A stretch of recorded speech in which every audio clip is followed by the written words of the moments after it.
जी, हरे कृष्णा। हरे कृष्णा माता जी। हरे कृष्णा माता जी।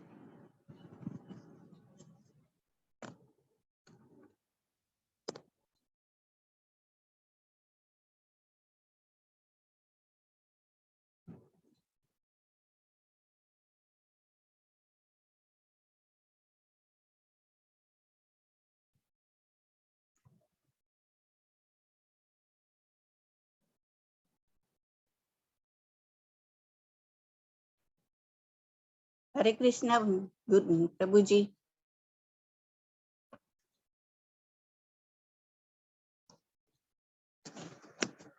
हरे कृष्णा प्रभु जी।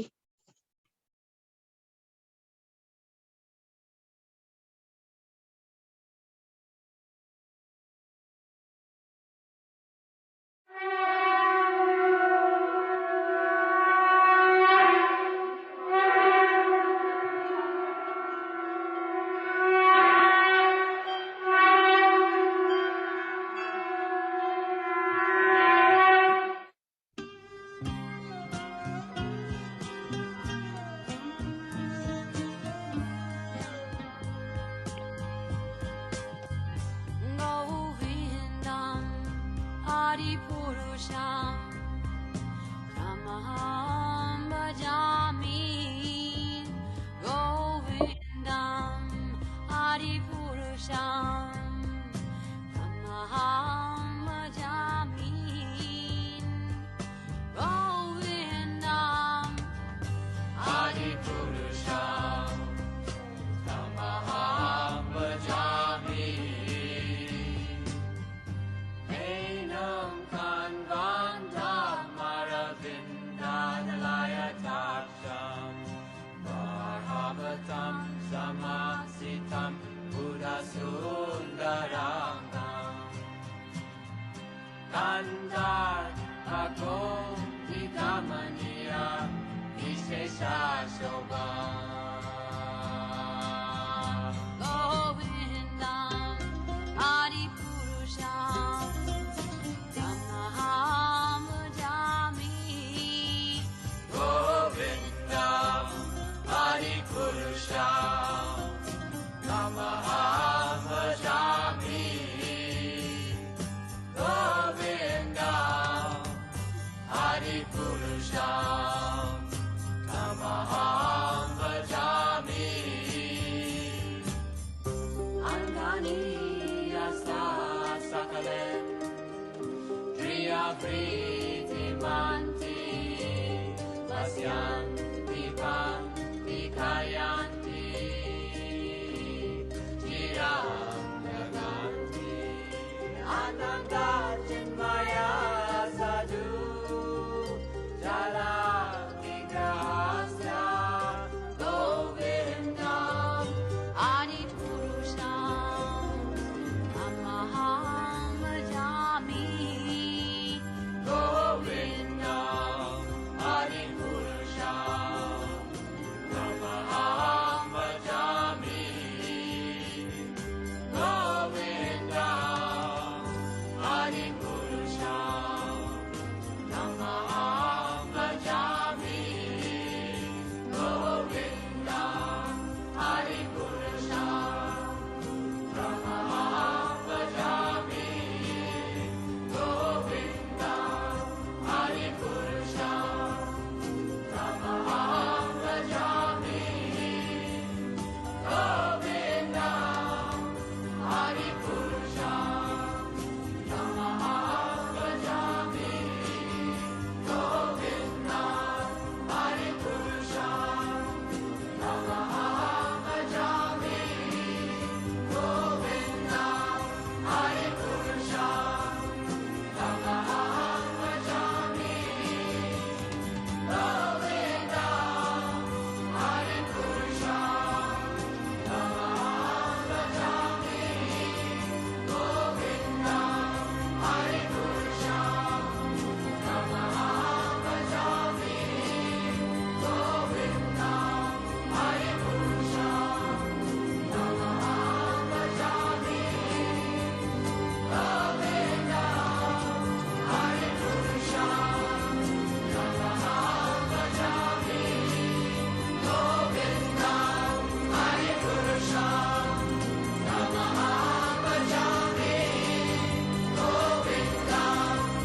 हरे कृष्ण माता जी। हरे हरे कृष्ण कृष्णा प्रभु जी।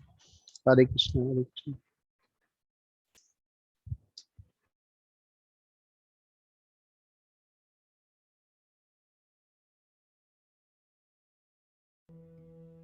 श्री कृष्ण चैतन्य प्रभु नित्यानंद श्री अद्वैत गदाधर शिवासादि गौर भक्त।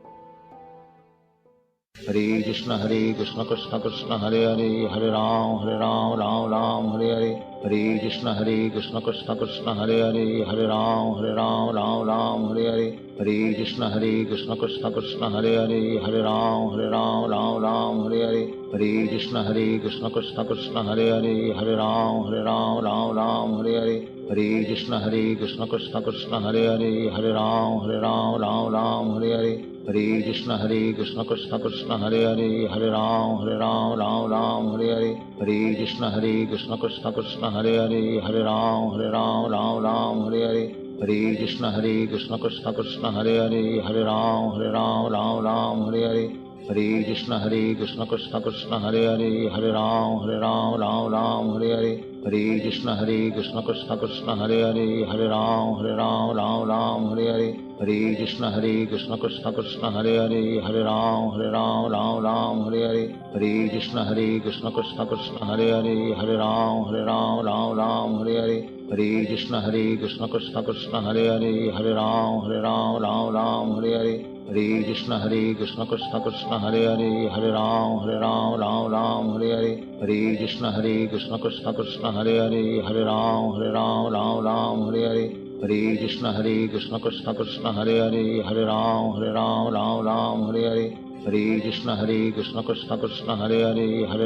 हरे हरे। हरे कृष्ण कृष्ण कृष्ण हरे हरे, हरे राम हरे हरे। हरे कृष्ण कृष्ण कृष्ण हरे हरे, हरे राम हरे हरे। हरे कृष्ण कृष्ण कृष्ण हरे हरे, हरे राम हरे हरे। हरे कृष्ण कृष्ण कृष्ण हरे हरे, हरे राम हरे हरे। हरे कृष्ण कृष्ण कृष्ण हरे हरे, हरे राम हरे हरे। हरे कृष्ण कृष्ण कृष्ण हरे हरे, हरे राम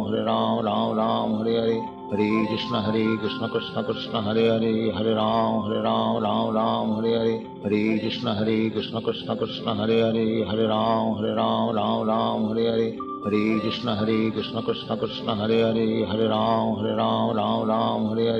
हरे कृष्ण कृष्ण कृष्ण हरे हरे, हरे राम हरे हरे। हरे कृष्ण कृष्ण कृष्ण हरे हरे, हरे राम हरे हरे। हरे कृष्ण कृष्ण कृष्ण हरे हरे, हरे राम हरे हरे। हरे कृष्ण कृष्ण कृष्ण हरे हरे, हरे राम हरे हरे। हरे कृष्ण कृष्ण कृष्ण हरे हरे, हरे राम हरे हरे। हरे कृष्ण कृष्ण कृष्ण हरे हरे, हरे राम हरे हरे। हरे कृष्ण कृष्ण कृष्ण हरे हरे, हरे राम हरे हरे। हरे कृष्ण कृष्ण कृष्ण हरे हरे, हरे राम हरे हरे। हरे कृष्ण कृष्ण कृष्ण हरे हरे, हरे राम हरे हरे। हरे कृष्ण कृष्ण कृष्ण हरे हरे, हरे राम हरे हरे। हरे कृष्ण कृष्ण कृष्ण हरे हरे, हरे राम हरे हरे। हरे कृष्ण कृष्ण कृष्ण हरे हरे, हरे राम हरे हरे।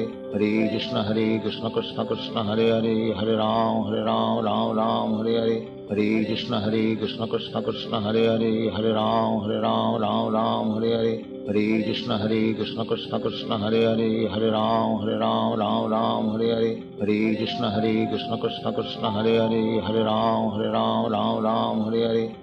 हरे कृष्ण कृष्ण कृष्ण हरे हरे, हरे राम हरे हरे। हरे कृष्ण कृष्ण कृष्ण हरे हरे, हरे राम हरे हरे। हरे कृष्ण कृष्ण कृष्ण हरे हरे, हरे राम हरे हरे। हरे कृष्ण कृष्ण कृष्ण हरे हरे, हरे राम हरे हरे।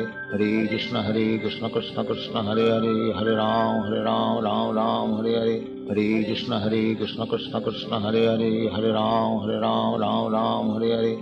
हरे कृष्ण कृष्ण कृष्ण हरे हरे, हरे राम हरे हरे। हरे कृष्ण कृष्ण कृष्ण हरे हरे, हरे राम हरे हरे। हरे कृष्ण कृष्ण कृष्ण हरे हरे, हरे राम हरे हरे। हरे कृष्ण कृष्ण कृष्ण हरे हरे, हरे राम हरे हरे। हरे कृष्ण कृष्ण कृष्ण हरे हरे, हरे राम राम राम हरे हरे, हरे कृष्ण कृष्ण कृष्ण हरे हरे, हरे राम राम हरे हरे, हरे कृष्ण कृष्ण कृष्ण हरे हरे, हरे राम राम हरे हरे, हरे कृष्ण कृष्ण कृष्ण हरे हरे, हरे राम राम हरे हरे, हरे कृष्ण कृष्ण कृष्ण हरे हरे, हरे राम राम हरे हरे, हरे कृष्ण कृष्ण कृष्ण हरे हरे, हरे राम हरे हरे, हरे कृष्ण कृष्ण कृष्ण हरे हरे, हरे राम हरे हरे, हरे कृष्ण कृष्ण कृष्ण हरे हरे, हरे राम हरे हरे, हरे कृष्ण कृष्ण कृष्ण हरे हरे, हरे राम हरे हरे, हरे कृष्ण कृष्ण कृष्ण हरे हरे, हरे राम हरे हरे, हरे कृष्ण कृष्ण कृष्ण हरे हरे, हरे राम हरे हरे, हरे कृष्ण कृष्ण कृष्ण हरे हरे, हरे राम हरे हरे, हरे कृष्ण कृष्ण कृष्ण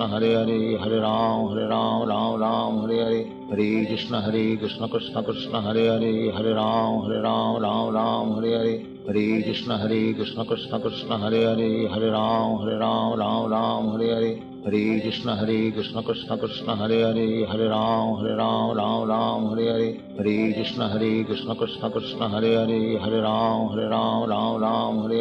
हरे कृष्ण कृष्ण कृष्ण हरे हरे, हरे राम हरे हरे, हरे कृष्ण कृष्ण कृष्ण हरे हरे, हरे राम हरे हरे, हरे कृष्ण कृष्ण कृष्ण हरे हरे, हरे राम हरे हरे, हरे कृष्ण कृष्ण कृष्ण हरे हरे, हरे राम हरे हरे, हरे कृष्ण कृष्ण कृष्ण हरे हरे, हरे राम हरे हरे, हरे कृष्ण कृष्ण कृष्ण हरे हरे, हरे राम हरे हरे, हरे कृष्ण कृष्ण कृष्ण हरे हरे, हरे राम हरे हरे, हरे कृष्ण कृष्ण कृष्ण हरे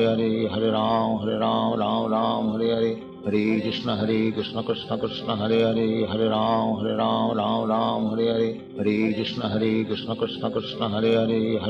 हरे हरे, हरे कृष्ण कृष्ण कृष्ण हरे हरे, हरे राम हरे हरे, हरे कृष्ण कृष्ण कृष्ण हरे हरे, हरे राम हरे हरे, हरे कृष्ण कृष्ण कृष्ण हरे हरे, हरे राम हरे हरे, हरे कृष्ण कृष्ण कृष्ण हरे हरे, हरे राम हरे हरे, हरे कृष्ण कृष्ण कृष्ण हरे हरे, हरे राम हरे हरे, हरे कृष्ण कृष्ण कृष्ण हरे हरे, हरे राम हरे हरे, हरे कृष्ण कृष्ण कृष्ण हरे हरे, हरे राम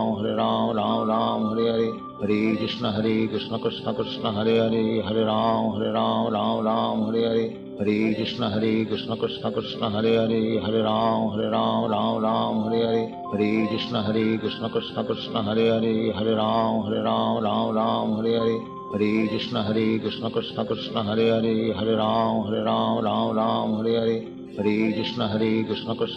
हरे हरे, हरे राम हरे हरे, हरे कृष्ण कृष्ण कृष्ण हरे हरे, हरे राम हरे हरे, हरे कृष्ण कृष्ण कृष्ण हरे हरे, हरे राम हरे हरे, हरे कृष्ण कृष्ण कृष्ण हरे हरे, हरे राम हरे हरे, हरे कृष्ण कृष्ण कृष्ण हरे हरे, हरे राम हरे हरे, हरे कृष्ण कृष्ण कृष्ण हरे हरे, हरे राम हरे हरे, हरे कृष्ण कृष्ण कृष्ण हरे हरे, हरे राम हरे हरे, हरे कृष्ण कृष्ण कृष्ण हरे हरे, हरे राम हरे हरे, हरे कृष्ण कृष्ण कृष्ण हरे हरे, हरे राम हरे हरे, हरे कृष्ण कृष्ण कृष्ण हरे हरे, हरे राम हरे हरे, हरे कृष्ण कृष्ण कृष्ण हरे हरे, हरे राम हरे हरे, हरे कृष्ण कृष्ण कृष्ण हरे हरे, हरे राम हरे हरे, हरे कृष्ण कृष्ण कृष्ण हरे हरे, हरे राम हरे हरे, हरे कृष्ण कृष्ण कृष्ण हरे हरे, हरे राम हरे हरे, हरे कृष्ण कृष्ण कृष्ण हरे हरे, हरे राम हरे हरे, हरे कृष्ण कृष्ण कृष्ण हरे हरे, हरे राम हरे हरे, हरे कृष्ण कृष्ण कृष्ण हरे हरे, हरे राम हरे हरे, हरे कृष्ण कृष्ण कृष्ण हरे हरे, हरे राम हरे हरे, हरे कृष्ण कृष्ण कृष्ण हरे हरे, हरे राम हरे हरे, हरे कृष्ण कृष्ण कृष्ण हरे हरे, हरे राम हरे हरे, हरे कृष्ण कृष्ण कृष्ण हरे हरे, हरे राम राम राम हरे हरे, हरे कृष्ण कृष्ण कृष्ण हरे हरे, हरे राम राम हरे हरे, हरे कृष्ण कृष्ण कृष्ण हरे हरे, हरे राम राम हरे हरे, हरे कृष्ण कृष्ण कृष्ण हरे हरे, हरे राम राम हरे हरे, हरे कृष्ण कृष्ण कृष्ण हरे हरे, हरे राम हरे हरे, हरे कृष्ण कृष्ण कृष्ण हरे हरे, हरे राम हरे हरे, हरे कृष्ण कृष्ण कृष्ण हरे हरे, हरे राम हरे हरे, हरे कृष्ण कृष्ण कृष्ण हरे हरे, हरे राम हरे हरे।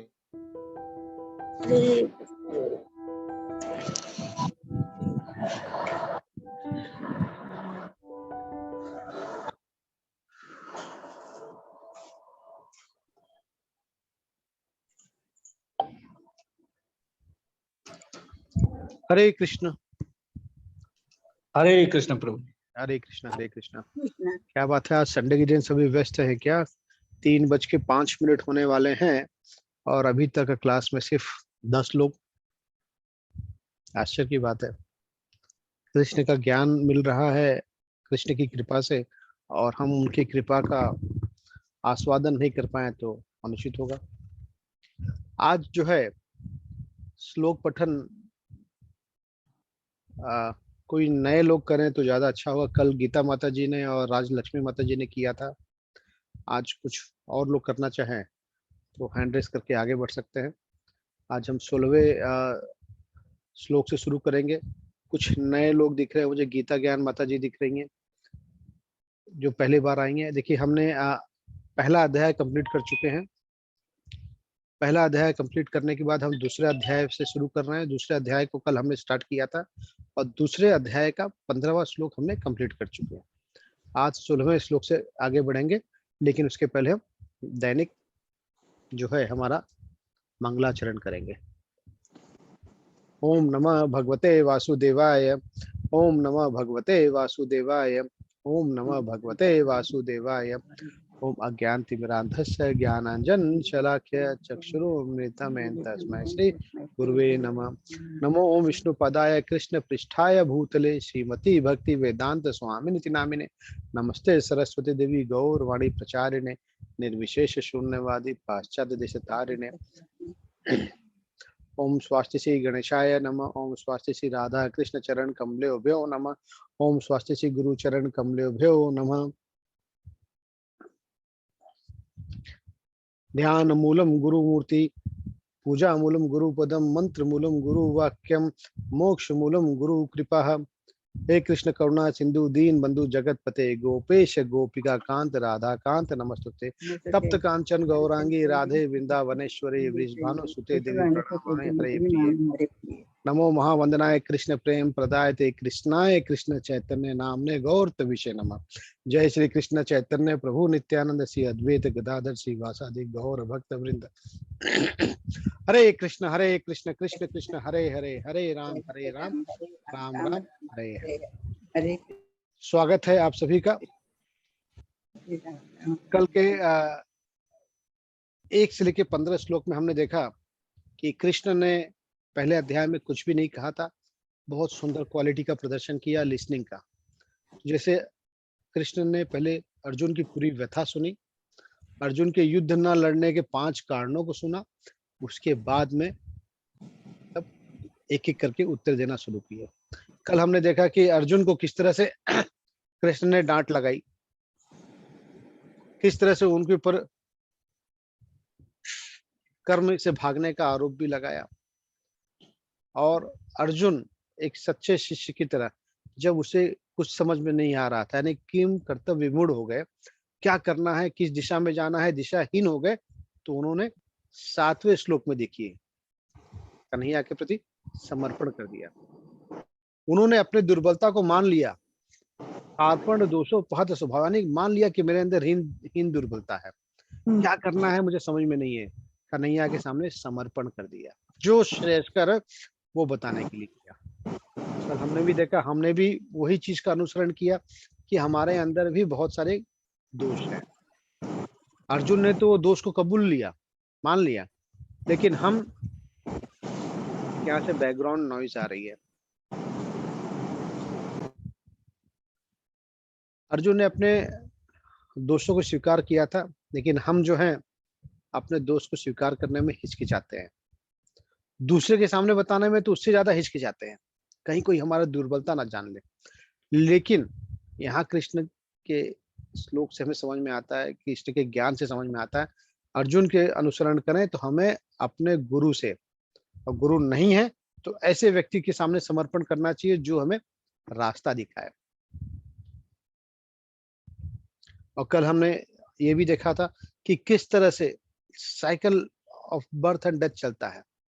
हम जन्म लेते हैं, जन्म लेने के बाद बाल्यावस्था, फिर तरुणावस्था, उसके बाद में वृद्धावस्था भी आती है, और अंतिम में हम मृत्यु को प्राप्त होते हैं। यानी जन्म मृत्यु जरा व्याधि से छुटकारा नहीं है। तो क्यों ना कुछ ऐसा कार्य किया जाए कि जन्म मृत्यु से ही छुटकारा मिल जाए। ये हमने कल देखा था, छोटे में रिकैप किया। आज 16वें श्लोक से शुरू करते हैं, कोशिश करेंगे कि 40 श्लोक तक जाएं हम। प्रमोद शर्मा प्रभु जी, आपने हैंड रेस किया है, आपको श्लोक पठन करना है क्या? जी प्रभु जी।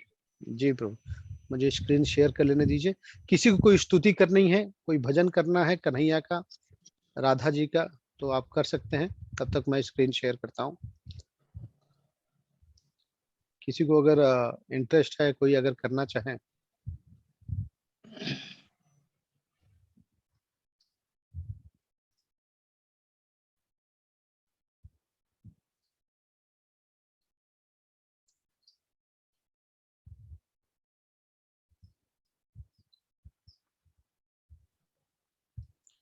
प्रभु स्क्रीन दिख रही है मेरी? सर तो हम 16वें श्लोक से करते हैं, किसी को कोई स्तुति नहीं करनी है। एक सेकेंड है।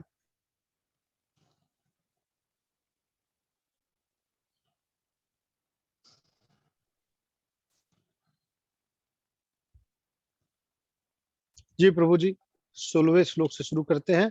श्लोक पठन करना है, फिर इसका भावार्थ और तात्पर्य में जो बोल्ड हाईलाइट किया हुआ है उसे ही पढ़ना है।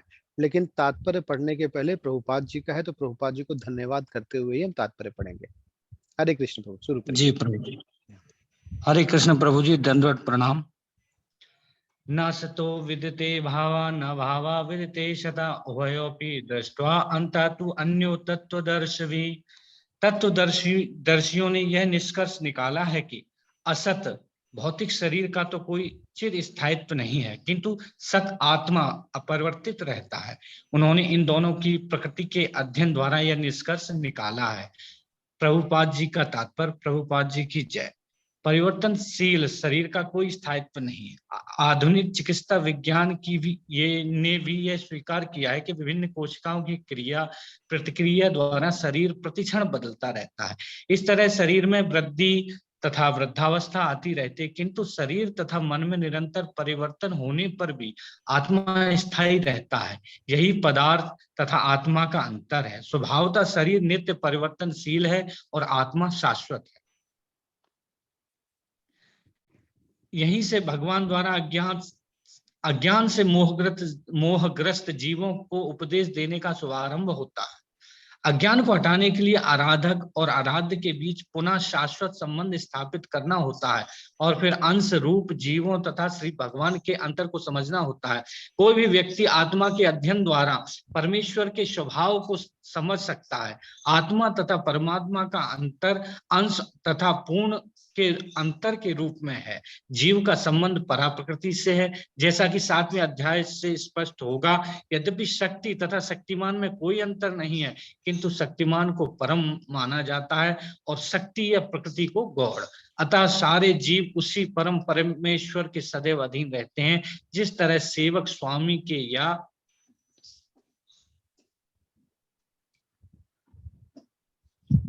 शिष्य गुरु के अधीन रहता है। अज्ञान अवस्था में ऐसे स्पष्ट ज्ञान को समझ पाना असंभव है। अतः ऐसे ज्ञान को दूर करने के लिए सदा सर्वदा के लिए जीवों को प्रवृत्त करने हेतु भगवान भगवत गीता का उपदेश देते हैं। जी प्रभु। हरे कृष्ण प्रभु जी।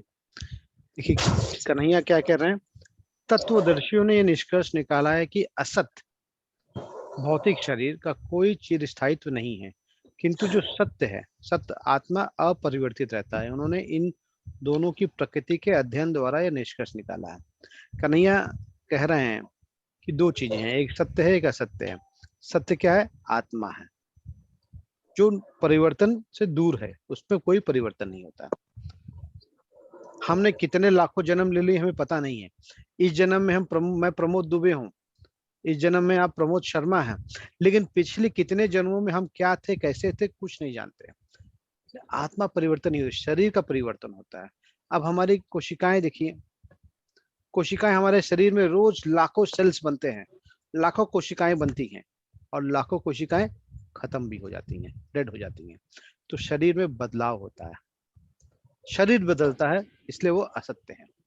जैसे उदाहरण के तौर पे हम देखें, जब हम मूवी देखने जाते हैं तो क्या होता है, थिएटर में रील चलती है, एक रील, दूसरी रील, तीसरी रील, मूवी प्रोग्रेस होती जाती है, सिनेमा हॉल में पिक्चर बढ़ते जाता है।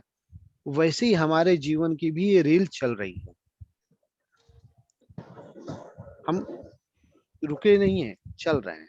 यानी हमारे जीवन में परिवर्तन आ रहा है। कृपया करके अपने आप को म्यूट कर लें, आप सभी अपने आप को म्यूट कर लें। तो हमारे जीवन में परिवर्तन हो रहा है। ये परिवर्तन जो है ये शरीर का है, आत्मा का नहीं है। ये समझने वाली बात है। जब हम समझ जाते हैं कि शरीर परिवर्तन हो रहा है, आत्मा का नहीं, तो इस शरीर की मृत्यु हो जाएगी, तो फिर अगला शरीर मिलेगा। कैसे? कर्म के अनुसार। इसके लिए हमें चिंतित नहीं होना चाहिए, क्योंकि क्या कह रहे हैं, स्वभावतः शरीर नित्य परिवर्तनशील है और आत्मा शाश्वत है, आत्मा परमानेंट है, आत्मा में कोई भी बदलाव होने वाला नहीं है। हरे कृष्ण। इसलिए कन्हैया कहते हैं, अतः ऐसे अज्ञान को दूर करने के लिए सदा सर्वदा के लिए जीवों को प्रबुद्ध करने के हेतु भगवत गीता का उपदेश कन्हैया कर रहे हैं। यानी हमारे अंदर जो अज्ञान है, दिखाई नहीं पड़ रहा है ना, समझ में नहीं आता, इसलिए देखने के लिए हम चश्मे लगाते हैं। वैसे ही हमारे अज्ञान को दूर करने के लिए कृष्ण हमें क्या कर रहे हैं, भगवत गीता का उपदेश कर रहे हैं। हरे कृष्ण प्रभु। 17वां श्लोक। हरे कृष्ण प्रभु जी। अविनाशी तु तत्वीर्येण सर्वं इदं तदं विनाशम अव्यश्य स्यात् न कश्चित् कर्तुम अर्हति। जो सारे शरीर में व्याप्त है उसे ही अविनाशी समझो, उस अव्यय आत्मा को नष्ट करने में कोई भी समर्थ नहीं है। प्रभुपाद जी का तात्पर्य, प्रभुपाद जी की जय। प्रत्येक व्यक्ति को शरीर में किसी अंश या पूरे भाग में सुख दुख का अनुभव होता है, किंतु चेतना की यह व्याप्ति किसी के शरीर तक ही सीमित रहती है। एक शरीर के सुख तथा दुख का बोध दूसरे शरीर को नहीं हो पाता है। फलतः प्रत्येक शरीर में व्यष्टि आत्मा है और इस आत्मा की उपस्थिति का लक्षण व्यष्टि चेतना द्वारा परिलक्षित होता है। इस आत्मा को बाल के अग्रभाग के 10,000वें भाग के तुल्य बताया जाता है। श्वेताश्वेतर उपनिषद में इसकी पुष्टि हुई है। बालाग्रत शतभागस्य शतधा कल्पितस्य च भागो जीवा स विज्ञेयः सच्चान्त चान्यंतयाय कल्पते। यदि बाल के अग्रभाग को 100 भाग में विभाजित किया जाए और फिर इसमें से प्रत्येक भाग को 100 भागों में विभाजित किया जाए, तो इस तरह के प्रत्येक भाग की माप आत्मा का परिमाप है। इसी प्रकार यही कथन निम्नलिखित श्लोक में मिलता है। आत्मा की यह धारा, विद्युत धारा, सारे शरीर में चेतना के रूप में अनुभव की जाती है और यही आत्मा के अस्तित्व का प्रमाण है। सामान्य से सामान्य व्यक्ति भी समझ सकता है कि यह भौतिक शरीर चेतना रहित होने पर मृतक हो जाता है और शरीर में इस चेतना को किसी भी भौतिक उपचार से वापस नहीं लाया जा सकता। अतः यह भौतिक संयोग के फलस्वरूप नहीं है, अपितु आत्मा के कारण है। धन्यवाद प्रभु जी। देखिए, ये जो गूढ़ रहस्य है, हम लेवल 1 में क्या करते हैं, पावर पॉइंट प्रेजेंटेशन का मदद लेते हैं और कुछ श्लोक हर अध्याय के पिक करते हैं, उसको थोड़ा एनिमेशन के माध्यम से, थोड़ा सा पावर पॉइंट के इफेक्ट के माध्यम से समझाने का प्रयास करते हैं। लेकिन लेवल 2 में क्या करते हैं, हम एक एक श्लोक लेते हैं, उसके तात्पर्य को पढ़ते हैं, भावार्थ को समझने का प्रयास करते हैं। तो यहाँ देखिए कन्हैया क्या बता रहे हैं कि सारे शरीर में जो व्याप्त है वो है क्या है, उसे अविनाशी समझो। इस अव्यय आत्मा को नष्ट करने में कोई भी समर्थ नहीं, यानी हमारे शरीर में जो आत्मा है ना, उसे आप किसी भी प्रकार से नष्ट करने का प्रयास करेंगे तो नहीं कर सकते हैं। प्रयास करके देख लीजिए, आत्मा कभी नष्ट नहीं होती, शरीर नष्ट होता है। और हकीकत तो देखा जाए, प्रकृति का नियम क्या है कि जो वस्तु उत्पन्न होती है वही उसका नाश होता है। किसी के यहाँ से बैकग्राउंड नॉइज आ रही, कृपया करके अपने को सभी म्यूट रखें, कृपया करके म्यूट रखेंगे तो दूसरों को डिस्टरबेंस नहीं होगा। तो जो वस्तु उत्पन्न होती है उसका नाश अवश्य होता है, यानी वो नाशवान है। अब यहाँ पे यह है कि आत्मा तो उत्पन्न नहीं होती है, आत्मा तो शाश्वत है। जो शाश्वत है, जो परमात्मा का अंश है, जो अविनाशी का अंश है, तो वो भी अविनाशी रहेगा, वो उसका नाश नहीं होने वाला है। तो यहाँ कन्हैया क्या बता रहे हैं हम लोग को कि जब हमारी मृत्यु होती है तो हमारे शरीर में से जाता क्या है। अगर हम 70 किलो के हैं और मृत्यु हो गई तो भी 70 किलो के ही रहते हैं, कुछ घटता बढ़ता नहीं है। तो जाता क्या है, क्यों हम अपने को मृत घोषित करते हैं। हम अगर अपने आप को मृत घोषित करते हैं या डॉक्टर मृत घोषित करते हैं तो तुरंत क्या बोलते हैं, ये डेड बॉडी है, यानी ये डेड हो गए। तुरंत बॉडी करके शब्द का प्रयोग होता है। जाता क्या है इस शरीर में से, किस चीज की कमी हो जाती है कि शरीर मृत हो जाता है। ये जो आत्मा है, जो चिरंजीवी, ये आत्मा शरीर से निकल जाती है। आत्मा शरीर से निकली तो शरीर में चेतना समाप्त हो जाती है। आत्मा है तो चेतना है, हम जीवित हैं, इसका प्रमाण चेतना है। मैं कह रहा हूं, आप सुन रहे हैं। ये आपस में जो हमारा सुनने और बोलने का जो व्यापार है, ये कॉन्शियसनेस है, ये चेतना है। शरीर से आत्मा गई तो हम समाप्त, हम कुछ नहीं है, हम बोझ हो गए। 4 लोग लगते हैं उसको उठा ले जाने के लिए। तो ये आत्मा जो है इतनी छोटी है, इतनी सूक्ष्म है, इतनी सूक्ष्म है कि एक बाल के अग्रभाग का 1/10,000वां हिस्सा है। लेकिन ये जो इतना सूक्ष्म है, जिसे आप किसी भी लेंस से नहीं देख सकते, किसी भी इलेक्ट्रॉन माइक्रोस्कोप से आप नहीं देख सकते। सोचिए इतना सूक्ष्म है, लेकिन ये शरीर को चलायमान रखा है। शरीर के अंदर एनर्जी है, इसी की वजह से आप उठते हैं, बैठते हैं, कार्य करते हैं। और ये गया तो शरीर कुछ भी नहीं कर सकता, शरीर मृत हो जाता है। तो जा क्या रहा है, आत्मा जा रहा है। कन्हैया ये बार बार बताने का प्रयास कर रहे हैं कि आत्मा का अस्तित्व क्या है। इतना छोटा सा कण है, लेकिन किसका कण है ये, इतना छोटा सा अंश किसका है, ईश्वर का अंश है ये। ईश्वर का अंश होने की वजह से इतना प्रभावी है ये, और इसको हमें समझना चाहिए। कृष्ण यहाँ यही समझाने का प्रयास कर रहे हैं। आगे के श्लोक में देखेंगे, अध्याय 2 का मूल जो है तत्व यही है कि हम शरीर नहीं है, आत्मा है। जब हम अपने आप को शरीर मानते हैं तो हम दुखों से घिरे रहते हैं। जब हम जान जाते हैं कि ये तो हमारा शरीर खाली आवरण है, हम तो आत्मा है। और आत्मा का स्वरूप क्या होता है, सच्चिद आनंद। आत्मा हमेशा खुशहाल रहती है, आत्मा को कोई दुख नहीं दे सकता है, आत्मा को कोई कष्ट नहीं पहुंचा सकता। ये कन्हैया यहाँ बताने का प्रयास कर रहे हैं। हरे कृष्ण प्रभु। हरे कृष्ण प्रभु जी। अंतवति में देहा नित्यस्युक्ता शरीरेण अनाशिना प्रमेयस्य तस्मात् युद्धस्व भारतः। अविनाशी, अप्रमेय तथा शाश्वत जीव के भौतिक शरीर का अंत अवश्यंभावी है, अतः हे भरतवंशी युद्ध करो। प्रभुपाद जी का तात्पर्य, प्रभुपाद जी की जय। वेदांत सूत्र में जीव को प्रकाश बताया गया है, क्योंकि वह परम प्रकाश का अंग है, अंश है। जैसे ही आत्मा इस भौतिक शरीर से बाहर निकल जाता है, शरीर सड़ने लगता है, अतः आत्मा ही शरीर का पोषक है। शरीर अपने आप में महत्वहीन है। इसलिए अर्जुन को उपदेश दिया गया कि वह युद्ध करे और भौतिक शरीर कारणों से धर्म की बलि न होने दे। हरे कृष्ण प्रभु। हरे कृष्ण, हरे कृष्ण। देखिए, आप लोग को अगर कोई भी किसी प्रकार का कोई डाउट हो, कुछ पूछना चाहते हैं, तो आप हैंड रेस करके पूछ सकते हैं श्लोक के बीच में भी। क्या कह रहे हैं हमारे मुरारी जी कि अविनाशी, अप्रमेय तथा शाश्वत जीव के भौतिक शरीर का अंत अवश्यभावी है। यानी भौतिक शरीर का अंत होना ही है। जो जन्म लिया है वो मरेंगे, जो जन्म लिए हैं वो मरने वाले हैं। आज देखिए हम हैं, लेकिन क्या हमारे परदादा या उनके पहले के पूर्वज हैं? क्या? कोई नहीं है। पहले के जितने भी बड़े राजा महाराजा थे, कोई है? कोई नहीं है। हमारे स्वयं के परिवार के कोई नहीं है। क्यों? जो आया है वो जाएगा, ये मृत्यु लोक है। इसमें जो भी प्राणी जन्म लेते हैं उनको मृत्यु प्राप्त होती ही है। तो कन्हैया अर्जुन के पहले प्रश्न का उत्तर दे रहे हैं। अर्जुन को पहला क्या कारण था युद्ध न लड़ने का? दया। कह रहे तुम किस बात की तुम सोच रहे हो? ये तुम तो शरीर है, शरीर में से आत्मा निकल गई तो शरीर सड़ने लगता है, शरीर समाप्त होने लगता है, इसी शरीर से दुर्गंध आने लगती है। तुम इस शरीर के लिए क्यों इतना शोक कर रहे हो?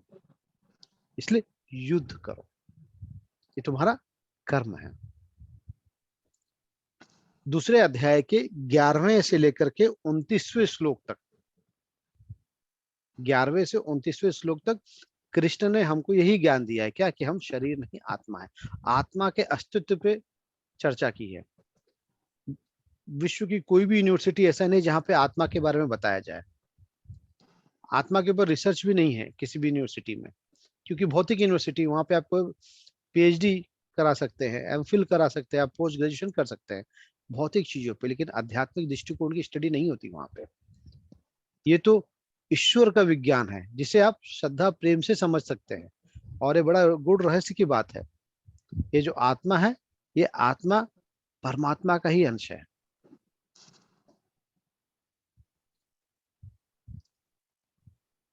प्रमोद शर्मा प्रभु जी, आपने हैंड रेस किया हुआ, कोई प्रश्न है आपका? जी प्रभु जी। जी प्रभु कहिए। हरे कृष्ण प्रभु जी। ये आत्मा और परमात्मा, तो आत्मा जैसा कि हमने पढ़ा कि आत्मा इसमें बताएंगे कि भिन्न भिन्न आत्माएं हैं। जैसे आपके अंदर आत्मा जो है वो सेपरेट है, हमारे अंदर सेपरेट है, क्योंकि हमारे शरीर में जो सुख दुख होता है वो आपको फील नहीं होता है, आपके में जो होता है वो हमारे में फील नहीं होता है। जबकि वैसे भगवान आगे भी बताएंगे कि इस आत्मा को ऐसे जानो कि जैसे सूर्य है, एक सूर्य जैसे संपूर्ण ब्रह्मांड को प्रकाशित कर रहा है, वैसे ही एक आत्मा शरीर संपूर्ण शरीर को प्रकाशित करती है। तो हमने वेदांत का जब अध्ययन किया तो उन्होंने बताया है कि आत्मा जो होती है उसी प्रकार होती है जैसे सूर्य है और 100 घड़े रखे हुए हैं, तो उसमें सूर्य का जो प्रकाश, जो सूर्य का प्रतिबिंब है वही आत्मा है। आत्मा कभी भी किसी भी क्षण परमात्मा से अलग नहीं होती है, वो परमात्मा का ही संपूर्ण रूप रहता है, लेकिन वो रहता तब तक है जब तक वो घड़ा प्रेजेंट है। अगर घड़ा फूटता है तो आत्मा वहीं न इसको ये कह सकते कि है, न ये कह सकते कि नहीं है। क्या ये सही है प्रभु जी? देखिए प्रभु जी, आपने लेवल 1 में देखा होगा कि जैसे कि मेरी आत्मा, मेरे शरीर में जो आत्मा है वो मेरे बारे में सब जानती है। मतलब मैं अपने शरीर के बारे में जानता हूँ, ये मेरा क्षेत्र है। शरीर को जानने वाले को क्षेत्र के कहते हैं, आपने देखा होगा जी प्रभु। लेवल 1 में। क्षेत्र को जानने वाले को क्षेत्र के कहते हैं। तो मेरे शरीर के बारे में मुझे पता है, आपके शरीर के बारे में मुझे पता नहीं है। ये आत्मा एक ही शरीर तक सीमित है। लेकिन जो परमात्मा है, परमात्मा जो है वो सबको जानते हैं, वो सबके शरीर में प्रवेश करते हैं, सबके हृदय में प्रवेश करते हैं। यानी वो मेरे बारे में भी जानते हैं और आपके बारे में भी जानते हैं, और इस समय क्लास में जितने लोग हैं सबके बारे में जानते हैं। वो आत्मा परमात्मा का भेद है उन्हीं का अंश। जैसे सागर है, सागर क्या है? पानी से बना हुआ है ना, बूंद से बना हुआ है। हम क्या है? उस सागर के एक छोटे से बूंद है। हम सागर के छोटे से बूंद है। क्वालिटी में जो एक बूंद का प्रॉपर्टी होती है, वही प्रॉपर्टी पूरे सागर के जल का भी होती है। यानी क्वालिटी में हम सेम है, अंतर नहीं है हमारे में, लेकिन क्वांटिटी में अंतर है। हम एक बूंद है और परमात्मा अथाह सागर है। तो हैं तो उसी के अंश, उसी के अंश है। और परमात्मा का स्वभाव भी जो है सच्चिद आनंद है, इसलिए आत्मा का भी स्वभाव सच्चिद आनंद है। तो इसमें दो राय नहीं है, उन्हीं के अंश है और उन्हीं का प्रभाव है। लेकिन जब तक हम जिस शरीर में रहते हैं शरीर चलायमान रहता है। जैसे कि उदाहरण के तौर पे बताएं, हम घर में पूरा इलेक्ट्रिसिटी का कनेक्शन करवा दें, अगर उसके अंदर पावर नहीं है तो पूरा इलेक्ट्रिसिटी बेकार। आप टीवी लगा दीजिए, रेफ्रिजरेटर लगा दीजिए, एसी लगा दीजिए, कुछ नहीं चलने वाला है। जैसे उसमें पावर का संचार होता है, सभी उपकरण जीवंत हो जाते हैं, अपना अपना कार्य करने लगते हैं। वैसे ही हमारे शरीर में जब आत्मा का संचार होता है तो ऊर्जा उत्पन्न होती है और हम कार्य करने लगते हैं, और ऊर्जा गई, हम डेड बॉडी हो गए। हरे कृष्ण प्रभु। हरे कृष्ण प्रभु। आगे का श्लोक करें प्रभु। जी प्रभु जी। या एनम वेन्ति हंतारम यशम एनम मन्यते हतम उभौ तो न विजानीतो नयम हंति न हन्यते। जो इस जीवात्मा को मरने वाला समझता है तथा जो इसे मरा हुआ समझता है, वे दोनों ही अज्ञानी हैं, क्योंकि आत्मा न तो मरता है और न मारा जाता है। प्रभुपाद जी का तात्पर्य। प्रभुपाद जी की जय। जब देहधारी जीव को किसी घातक हथियार से आघात पहुंचाया जाता है तो यह समझ लेना चाहिए कि शरीर के भीतर जीवात्मा मरा नहीं। आत्मा इतना सूक्ष्म है कि इसे किसी तरह के भौतिक हथियार से मार पाना असंभव है। वैदिक आदेश है, मां हिंसांत सर्वाभूतानि, किसी भी जीव की हिंसा न करो। नहीं जीवात्मा अवध्य है का अर्थ यह है कि पशु हिंसा को प्रोत्साहन दिया जाए। किसी भी जीव के शरीर की अनाधिकार हत्या करना निंद है और राज्य तथा भगवत विधान के द्वारा दंडनीय है। किंतु अर्जुन को तो धर्म के नियमानुसार मारने के लिए नियुक्त किया जा रहा था, किसी पागलवश नहीं। देखिए यहाँ पे कन्हैया क्या कह रहे हैं, जो इस जीवात्मा को मारने वाला है तथा उसे मरा हुआ समझता है, दोनों ही अज्ञानी है। यानी आप मार नहीं सकते हैं। क्यों? आत्मा ना मरता है ना मारा जाता है। इसका मतलब यह है क्या कि अगर जो नॉनवेज खाते हैं वो कहें अरे मैं तो नॉनवेज खा रहा हूँ तो शरीर का भक्षण किया, आत्मा तो थोड़ी मर सकता है, तो मैं नॉनवेज खा सकता हूँ। या किसी ने किसी का मर्डर कर दिया तो बोलेंगे अरे मुझे जज साहब क्यों आप सजा दे रहे हो, मैंने तो इसकी आत्मा को मुक्त कर दिया, मैंने तो इसके शरीर को मारा है, मैंने इसके शरीर को मारा है, तो मुझे क्यों सजा दे रहे हैं? सजा मत दीजिए, मैंने तो अच्छा कर्म किया है, मुक्त किया है, दूसरी योनि में गया।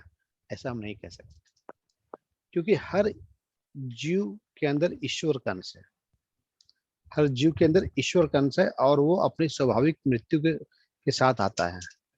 लेकिन जब हम उस स्वाभाविक मृत्यु के बीच में हस्तक्षेप करते हैं और उसके मृत्यु का कारण बनते हैं तो दोष हमारा होता है। हम उसके शरीर को मारते हैं, उसके जीवात्मा यानी उसकी आत्मा को हम नहीं मार सकते हैं, उसको हम मार नहीं सकते हैं, हम तो शरीर को मारते हैं, लेकिन दोष हमारा होता है। तो ये ना समझे कि अरे हम मारने वाले या मरा है, हम किसी को मुक्त कर दें, ऐसा नहीं है। हम मुक्ति करने देने के अधिकारी नहीं है। हम स्वयं मुक्त नहीं हो पाते तो दूसरे को क्या मुक्त करेंगे, है ना? इसलिए कभी भी किसी का हिंसा नहीं करना चाहिए, किसी का भी हिंसा नहीं।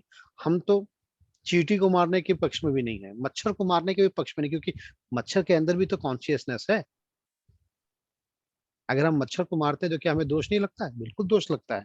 इसलिए मच्छर को भी नहीं मारना चाहिए। पता नहीं कौन से कर्म की वजह से बेचारा वो मच्छर भोग रहा है, किस योनि में पड़ा हुआ है, कुछ तो गलत किया होगा जिसकी वजह से वो मनुष्य नहीं है, मच्छर की योनि में भोग रहा है और हम उसको मार दे तो हमारा प्रभु जी वो काटता है तब तो मारते हैं ना प्रभु जी। माता जी वो तो अज्ञानी है, मच्छर है ना, उसको पता थोड़ी कि वो क्या कर रहा है, उसका तो कर्म है, काटेगा नहीं तो उसको रक्त कहाँ से मिलेगा, रक्त कहाँ जब नहीं मिलेगा तो बेचारा भूखा रह जाएगा। तो वो तो अपना कर्म कर रहा है, उसे उसके पास उतना बुद्धि विवेक थोड़ी है कि मैं इसका रक्तपान कर रहा हूँ। लेकिन हमें तो बुद्धि विवेक है, हमें उसे मारने से अच्छा है कि ऐसे रास्ते अपनाएं कि हमारा काम भी बन जाए। मैं तो अपने घर में ना मॉस्किटो रेपेलेंट लगाता हूँ ना कुछ, मैं तो खिड़कियों में नेट लगा दिया है, सोने के टाइम पे मच्छरदानी लगा देता हूँ ताकि कोई प्रॉब्लम ही ना हो, ना अगरबत्ती लगाता हूँ ना कुछ, मच्छर काटते भी नहीं है। अब काट के मार दे तो उसकी मृत्यु का कारण तो हम बने ना, दोष होगा। और याद रखिए जिसे आप मारते हैं, देखिए कठिन बात बोल रहा हूं मैं, शायद पसंद ना आए आप लोगों को, लेकिन फैक्ट बता रहा हूं मैं आपको। हम जिसको मारते हैं ना, जिसे हम मारते हैं वो हमारा इंतजार करता है, मरने के बाद वो हमारा इंतजार करता है कि अब तुमने हमें मारा था ना, अब हम तुम्हें मारेंगे। यानी हमने जिसको मारा होगा, चाहे मच्छर हो, चाहे बकरे को काट के खाए हो। देखिए, मैं नॉनवेज खाने वालों के विरोध में नहीं बोल रहा हूँ, लेकिन जो शास्त्र में लिखा है मैं वो बोल रहा हूँ, प्रमाणित तरीके से बोल रहा हूँ। मैं अपनी बातें कुछ भी ऐड नहीं कर रहा हूँ। जिसको हम मारते हैं, जिसको हम खाते हैं, वो हमारा इंतजार करता है कि तुमने मुझे बड़े चाव से, बड़े प्रेम से खाया था, आओ अब मैं तुम्हारा भक्षण करूंगा।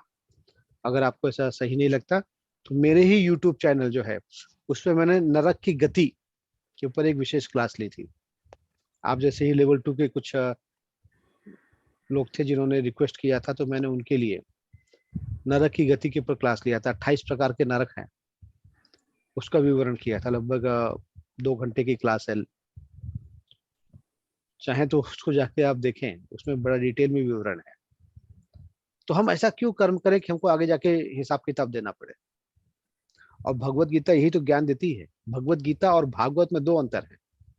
भगवत गीता हमें जीना सिखाती है, कैसे हमें जीना है, किस तरह से हम जिए कि ईश्वर की प्राप्ति हो। और उसके ठीक उल्टा भागवत है।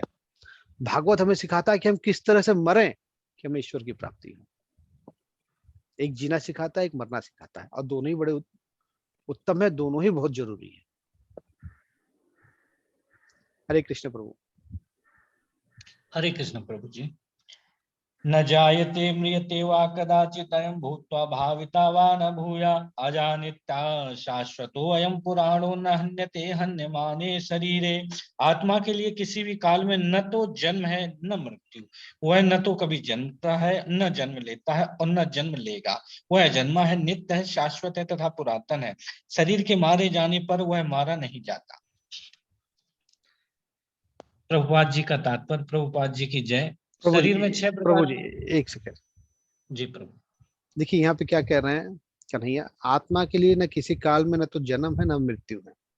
न तो कभी जन्म लेता है, न जन्म जन्मा है, न जन्म लेता है और न ही जन्म लेगा। वह तो अजन्मा है, नित्य है, शाश्वत और पुरातन है। शरीर के मारे जाने पर वो मारा नहीं जाता। यानी जो हमारे अंदर आत्मा है, जैसे मेरा डेट ऑफ बर्थ 12 मई सन 79 है, तो मेरे ये शरीर का जन्म हुआ है उस दिन, आत्मा का नहीं हुआ है। आत्मा तो पता नहीं कितने शरीर में बदलाव करते करते इस शरीर में आई है। जैसे हम घूमने जाते हैं तो क्या करते हैं, ट्रेन का रिजर्वेशन करते हैं। मान लीजिए यहाँ से आप वृंदावन गए, तो आपको B4 कोच में 37 नंबर का बर्थ मिल गया। तो यहाँ से वृंदावन तक की हो आपकी यात्रा उस B4 कोच के 37 नंबर बर्थ की हुई। जैसे आप वृंदावन उतरेंगे आपको बर्थ छोड़ना पड़ेगा। उसका आपने रजिस्ट्री नहीं कराया हुआ है कि बर्थ भी साथ लेके जाएंगे, नहीं ले जा सकते ना, छोड़ देते हैं। और जब वृंदावन से वापस मुंबई आते हैं तो दूसरी ट्रेन में बुकिंग कराते हैं।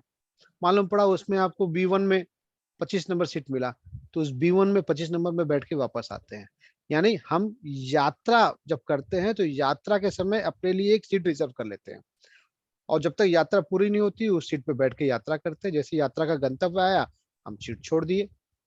वैसे ही ये शरीर है, जन्म ली तो ये शरीर धारण कर लिया आत्मा ने, और जब मृत्यु हुआ छोड़ दिए। फिर उस बर्थ पे कोई और आके बैठता है। वैसे ही आत्मा नित्य प्रगति करते रहती है और नए नए शरीर धारण करते रहती है, जन्म नहीं लेती। एक क्लास में मुझसे किसी ने पूछा था, ऐसे आत्मा जब मरती नहीं तो बड़ी पॉपुलेशन होगी, बहुत ज्यादा पॉपुलेशन हो जाती होगी।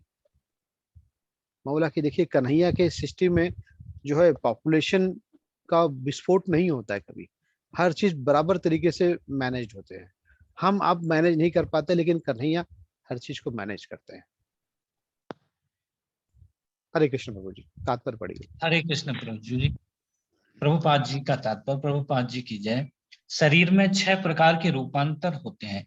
वह माता के गर्भ में जन्म लेता है, कुछ काल तक रहता है, बढ़ता है, कुछ परिणाम उत्पन्न करता है, धीरे धीरे क्षीण होता है और अंत में समाप्त हो जाता है। किंतु आत्मा में ऐसी परिवर्तन नहीं होते हैं।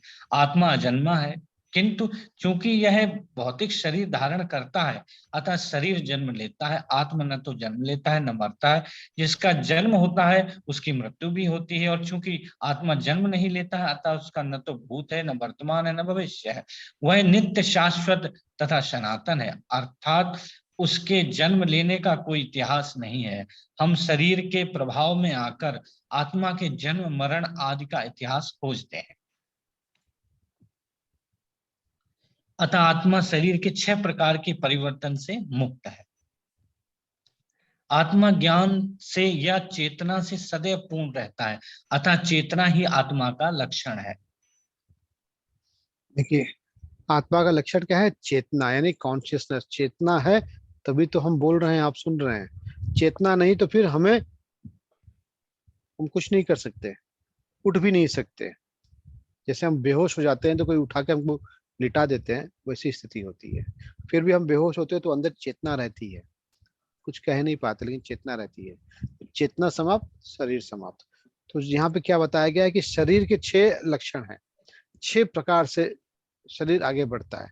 माता के गर्भ से जन्म लेता है, कुछ काल तक रहता है, यानी शिशु रहता है, फिर थोड़ा बढ़ता है, युवक बन जाता है। युवक होने के बाद में परिणाम उत्पन्न करता है, यानी शादी विवाह किया, बच्चे पैदा किए, फिर धीरे धीरे बुढ़ापा आता है, शरीर क्षीण होने लगता है।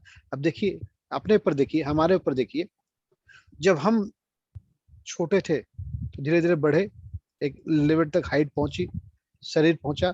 जब छोटे थे तो हमारा नित्य वजन बढ़ रहा था, हाइट बढ़ रही थी, लेकिन एक लेवल आने के बाद में ना वजन बढ़ने लगा, ना ही हाइट बढ़ने लगी, थम गए हम। शादी विवाह किए, बच्चे पैदा हो गए, उसके बाद क्या हुआ? शरीर क्षीण होने लगा। अपने चेहरे को देखिए, जो आज जैसे दिखते, क्या 10 साल पहले वैसे दिखते थे आप? बदलाव होने लगा ना। धीरे धीरे क्षीण होंगे, यानी कमजोर होते जाएंगे, बुढ़ापा आएगा। जन्म, मृत्यु, जरा, व्याधि, ये चारों चलते रहते साथ में, कुछ छोड़ने वाला नहीं है। और जब हम वृद्ध होते होते क्या होते, एक दिन हमारा दी एंड हो जाता है। ये शरीर का होता है, आत्मा का नहीं, क्योंकि आत्मा का तो ना तो भूत है, ना वर्तमान, ना भविष्य। कितनी गूढ़ रहस्य की बात कन्हैया समझा रहे हैं। और हम जो दुखी होते हैं ना, हम दुखी होते हैं, उसका कारण यही है कि हम अपने को शरीर मानते हैं। हमें तो ये पता ही नहीं कि हम आत्मा है। ये तो भगवत गीता हम सुनते हैं, समझने का प्रयास करते हैं, तब जाके मालूम पड़ता है। और जब इस ज्ञान को उतारते हैं तब पक्का मानते हैं, नहीं तो खाली सुन लिए तो कुछ फायदा नहीं। एक कान से सुने, दूसरे कान से निकाल दिए तो कुछ लाभ नहीं। जब हम मान ले कि हम शरीर नहीं आत्मा है, तो हमारे दुख अपने आप कम होने लगते हैं। नहीं तो किसी ने अगर हमको एक बात सुना दिया तो हम विचलित हो जाते हैं कि कैसे इसको हम 2 बात सुनाएं, कैसे हम टिट फॉर टैट करें, चिंतित रहते हैं। जब तक उसका पलट के जवाब नहीं देते तब तक। क्यों? हम अपने आप को शरीर मान रहे हैं, क्योंकि शरीर को ही सुख और दुख होता है, आत्मा को नहीं होता है।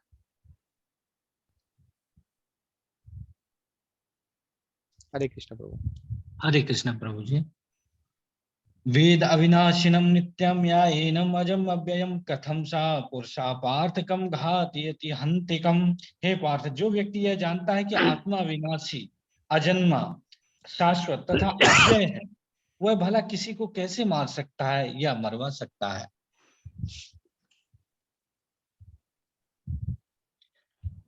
प्रभुपाद जी का तात्पर्य, प्रभुपाद जी की जय। शल्य क्रिया का प्रयोजन रोगी को मारना नहीं, अपितु उसको स्वस्थ बनाना। अतः कृष्ण के आदेश पर अर्जुन द्वारा किया जाने वाला युद्ध पूरे ज्ञान के साथ हो रहा है, उसमें पाप फल की संभावना नहीं है। अब यहाँ पे हम कृष्ण पे भी प्रश्न उठा सकते हैं ना, कि कृष्ण कहते कि आप किसी के शरीर को मार सकते हो, आत्मा को नहीं, तो क्यों मारवाना चाहते हैं? क्यों युद्ध करवाना चाहते हैं अर्जुन से? प्रश्न उठ सकता है, पूछ सकते हैं हम मन में। तो हो सकता है कि अरे, जब हम किसी के आत्मा को नहीं मार सकते तो क्यों शरीर को मारने पे तुले हुए हैं? प्रश्न है कि नहीं? सोचिए, विचार करिएगा। धर्म की स्थापना के लिए प्रभु जी। बिल्कुल बिल्कुल। कभी कभी बैलेंस स्थापित करने के लिए, जब अधर्म बढ़ जाता है तो उसको बैलेंस करने के लिए करना पड़ता है। कृष्ण ने तो स्वयं धर्म की स्थापना करने के लिए अपने कुल को भी समाप्त करवा दिया। कृष्ण के जैसा त्यागी कोई नहीं है। हम हमारे घर में अगर किसी बच्चे को, हमारे परिवार के किसी एक मेंबर को तकलीफ होती है, हम इतना विचलित हो जाते हैं। और कृष्ण ने तो अपने पूरे कुल का संहार करवाया। सोचिए कितने बड़े त्यागी हैं। हम किसी को थोड़ा दान दे देते तो हमें लगता है हम कितने बड़े त्यागी हो गए। कुछ कहे छोड़ देते किसी का तो हमको लगता है कि बहुत बड़ा त्याग किया। लेकिन कृष्ण जैसे कहाँ त्यागी हो सकते हैं हम? बिल्कुल नहीं। हरे कृष्ण प्रभु जी। जी माता जी, हरे कृष्णा। प्रभु जी, मैं ये पूछना चाहती थी, जैसे आपने भी बोला कि जैसे कुल का नाश उन्होंने करवा दिया था लास्ट में, द्वारका जी डूब गई थी, तो प्रभु जी तब उन्होंने उनको, अर्जुन को बोला था कि आप जो मेरी पत्नियां हैं उनको अपने साथ ले जाओ, है ना? ऐसा बोला था ना, लेडीज को कि अपने साथ ले जाओ। तो प्रभु जी वो क्यों बोला था, वो मुझे समझ नहीं आया। देखिए, आप जब भागवत पढ़ेंगे तो भागवत में बड़ा ही क्लियर वर्णन है कि कृष्ण जब यहाँ से गए, पांडवों के यहाँ से गए, तो काफी समय तक उनका लंबे समय तक उनका समाचार नहीं मिला।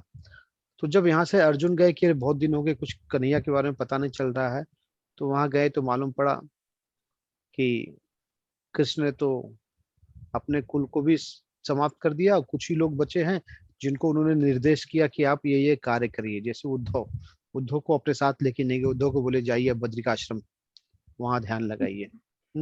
और कुछ लोगों को छोड़ दिया था कि अर्जुन आने वाले हैं। उन्हें पता था कि अर्जुन आएंगे, अर्जुन के साथ जाओ, क्योंकि कुछ लीलाएं बाकी थी।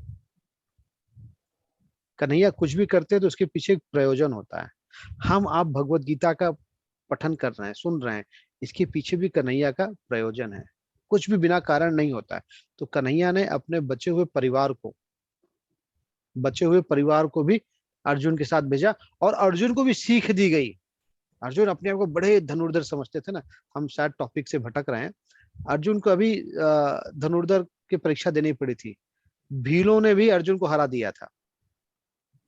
पता होगा तो शायद पता होगा आपको। अर्जुन इतना बड़ा धनुर्धर, उसके जैसा दूसरा धनुर्धर कोई नहीं था।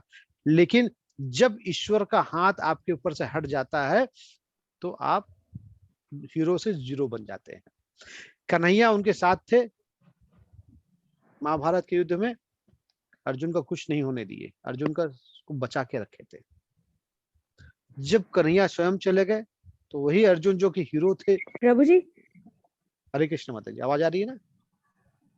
जी जी प्रभु जी, आ रही आवाज। तो वही अर्जुन जो कि युद्ध के हीरो थे, बाद में जीरो हो गए। जंगल में रहने वाले भील ने उन्हें हरा दिया। तो कुछ लीलाएं थी, कुछ कार्य बाकी था जिसके लिए आए थे। हरे कृष्ण माता जी। हरे कृष्ण प्रभु जी। उसी युद्ध के कारण उनको अभिमान हो गया था, उसी अभिमान को करने के लिए ये लीला की गई। इसीलिए तो कहते हैं कन्हैया लीलाधारी है ना, लीला करते हैं। जी प्रभु जी, आगे कृष्ण शुरू प्रभु करते हैं। वासांसि जीर्णानि यथा विहाय नवानि गृहाति नरापराणि तथा शरीराणि विहाय जीर्णानि अन्यानि संयाति नवानि देहि।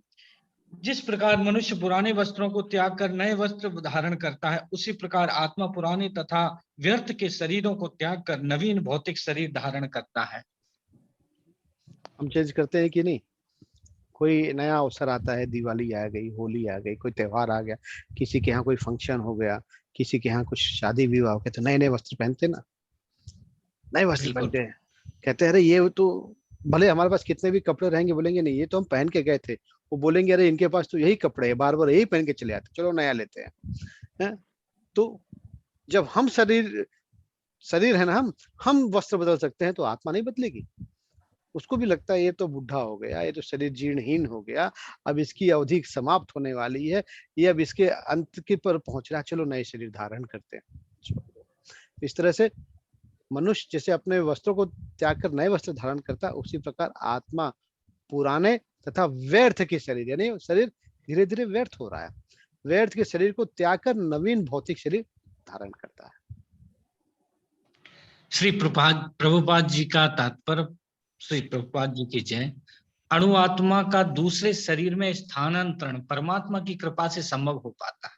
परमात्मा अणु आत्मा की इच्छाओं की पूर्ति उसी तरह करते हैं जिस प्रकार एक मित्र दूसरे की इच्छा पूर्ति करता है। मुंडक तथा श्वेताश्वतर उपनिषदों में आत्मा तथा परमात्मा की उपमा दो मित्र पक्षियों से दी गई है, और जो एक ही वृक्ष पर बैठे हैं, इसमें से एक पक्षी अणुआत्मा वृक्ष के फल खा रहा है और दूसरा पक्षी कृष्ण अपने मित्र को देख रहा है।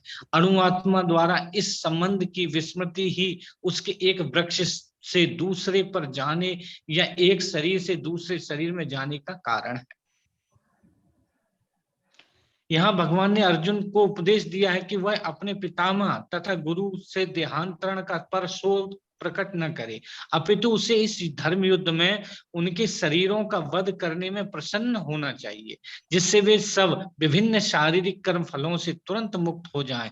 बलिवेदी पर या धर्म युद्ध में प्राणों को अर्पित करने वाला व्यक्ति तुरंत शारीरिक पापों से मुक्त हो जाता है और उच्च लोक को प्राप्त होता है। अतः अर्जुन का शोक करना युक्ति संगत नहीं है। हरे कृष्ण प्रभु जी। हरे कृष्ण। मैं आप लोगों को चैट बॉक्स में अटेंडेंस का लिंक दे देता हूं, आप सभी अटेंडेंस के लिंक को फिल कर लीजिए।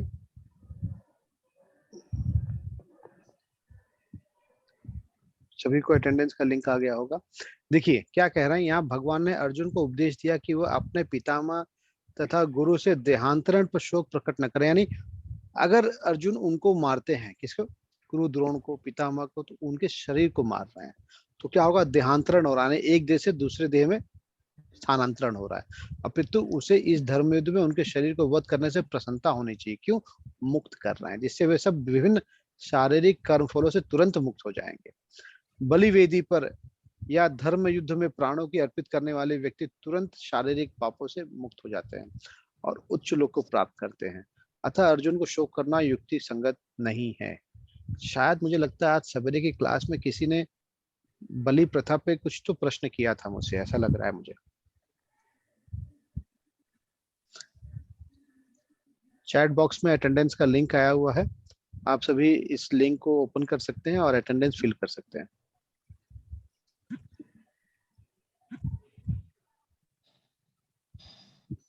बड़े ही इम्पोर्टेंट श्लोक है।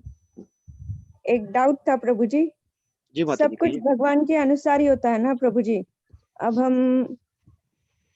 अब हमारे रिलेशंस में भी ऐसा होता है प्रभु जी कि कोई हमको पसंद नहीं आता है या किसी के वजह से हमको कष्ट मिला हो, तो हमको पता है कि हम आत्मा है, हमारे कुछ कर्म है ऐसे है, उसके वजह से हमको ये भुगतना पड़ रहा है, मगर उस टाइम पे क्यों प्रभु जी हमारे अपने आप से ही हम गलत व्यवहार कर देते हैं और उनको गलत सलत बोल देते हैं। पता है कि वो गलत करे तो हमें गलत नहीं करना चाहिए, मगर फिर भी करते हैं। ऐसा क्यों होता है प्रभु जी? देखिए क्यों होता है, क्योंकि हम आवेशित होके करते हैं, आवेश में आके करते हैं। आवेश में हमारा स्वयं पर नियंत्रण नहीं रहता है। यानी जो हमारा मन है ना, मन हमको कंट्रोल होने नहीं देता है। इसलिए आने वाले अध्याय में आप देखेंगे कि मन जो है आपका या तो बहुत अच्छा मित्र बन सकता है या मन संहारक हो सकता है, मन जैसा शत्रु नहीं है। कभी कभी हमें लगता है कि हम कंट्रोल कर लें तो हो जाता है, कभी कभी लगता है कि जल्दी से जल्दी टिट फॉर टैट करें, रहा नहीं जाता। दे देना है कभी मतलब कैसे, मतलब वो मुझे बोल के कैसे निकल जाए ना, निकलने नहीं देंगे, जवाब देंगे, मुझे सुना के चले जाए, ऐसा कैसे? हाँ, उनकी हिम्मत कैसे हुई ऐसे बोलने की? बिल्कुल बिल्कुल बिल्कुल माता जी, ये देखिए कंट्रोल करना पड़ता है। ये इतना आसान नहीं है, लेकिन इसको आप कंट्रोल करना चाहें तो कंट्रोल कर सकते हैं। ठीक है प्रभु जी, हरे कृष्ण। और जो भी हमारे साथ होता है ना, जी माता जी, हरे कृष्णा। प्रभु जी अटेंडेंस लिंक में डेट नहीं है। डेट नहीं है क्या? कि मैंने स्वयं लिंक चेक नहीं किया, मुझे जैसा आया मैंने फॉरवर्ड कर दिया। एक बार मैं चेक कर लेता हूँ, रुकिए।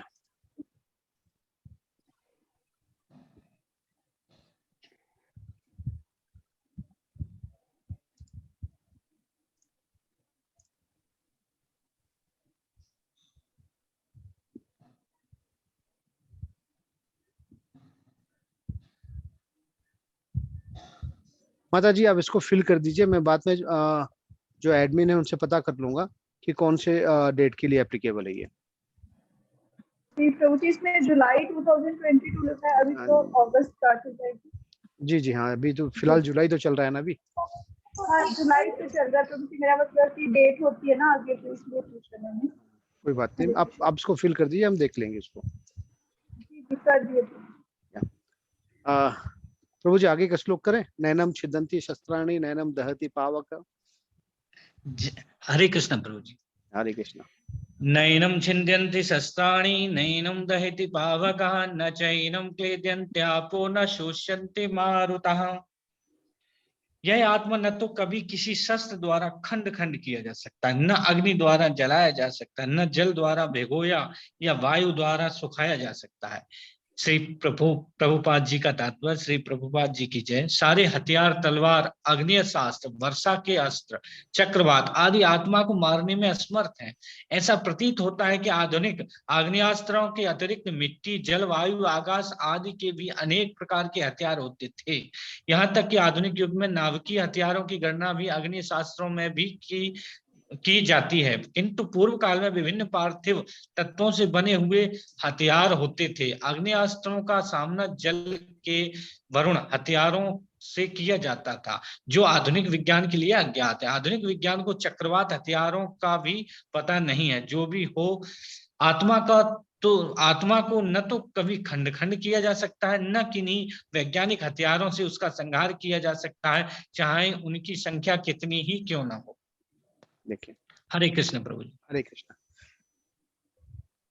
यानी हमारी जो आत्मा है, सोल जिसे कहते हैं, ये क्या है? ये आत्मा ना तो किसी शस्त्र द्वारा खंड यानी इस पे कोई हथियार का प्रभाव नहीं है, नहीं अग्नि, यानी ये वाटर प्रूफ भी है, फायर प्रूफ भी है, एयर प्रूफ भी है, यानी हर तरह से प्रूफ, इसका कुछ नहीं कर सकते हैं। इसके ऊपर कोई वेपन काम नहीं करे, कोई हथियार काम नहीं करने वाला। ऐसा कोई हथियार नहीं बना जो कि आत्मा को मार सके। वो सब जला सकते हैं, ना मार सकते, ना काट सकते, ना सुखा सकते, कुछ नहीं कर सकते। और जितने भी विध्वंसक हथियार हैं आज के समय में, इनमें से किसी भी हथियारों के पास ये क्षमता नहीं है कि आत्मा को प्रभावित कर सके, मारना तो दूर की बात है। यहाँ प्रभुपाद उदाहरण के तौर पे बता रहे हैं कि आज के समय में ऐसे बहुत सारे विध्वंसक हथियार हैं जो कि पहले के समय में इससे ज्यादा थे। यानी पहले का विज्ञान आज के विज्ञान से कहीं ज्यादा एडवांस था। कुछ लुप्त हो चुके हैं, इसके लिए आज वो नहीं है। उस उन्नत विज्ञान में भी ये आत्मा को मारने का कोई सिस्टम नहीं था। यानी कहने का अर्थ है कि आत्मा को कोई टच नहीं कर सकता, कोई परेशान नहीं कर सकता, कोई दुख नहीं दे सकता। आत्मा हर तरह से प्रूफ है, इसलिए आत्मा क्या है? शाश्वत है।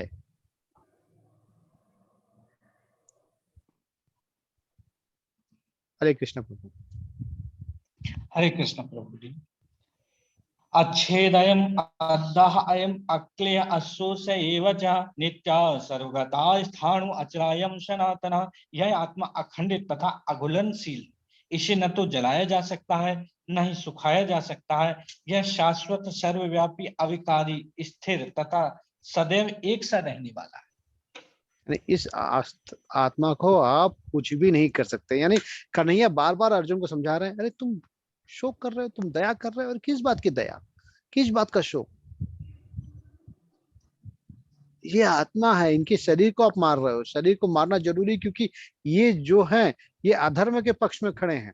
अधर्म के पक्ष को अगर नहीं मारोगे तो वो तुम्हें मारेंगे और अधर्म की बढ़ोतरी हो जाएगी।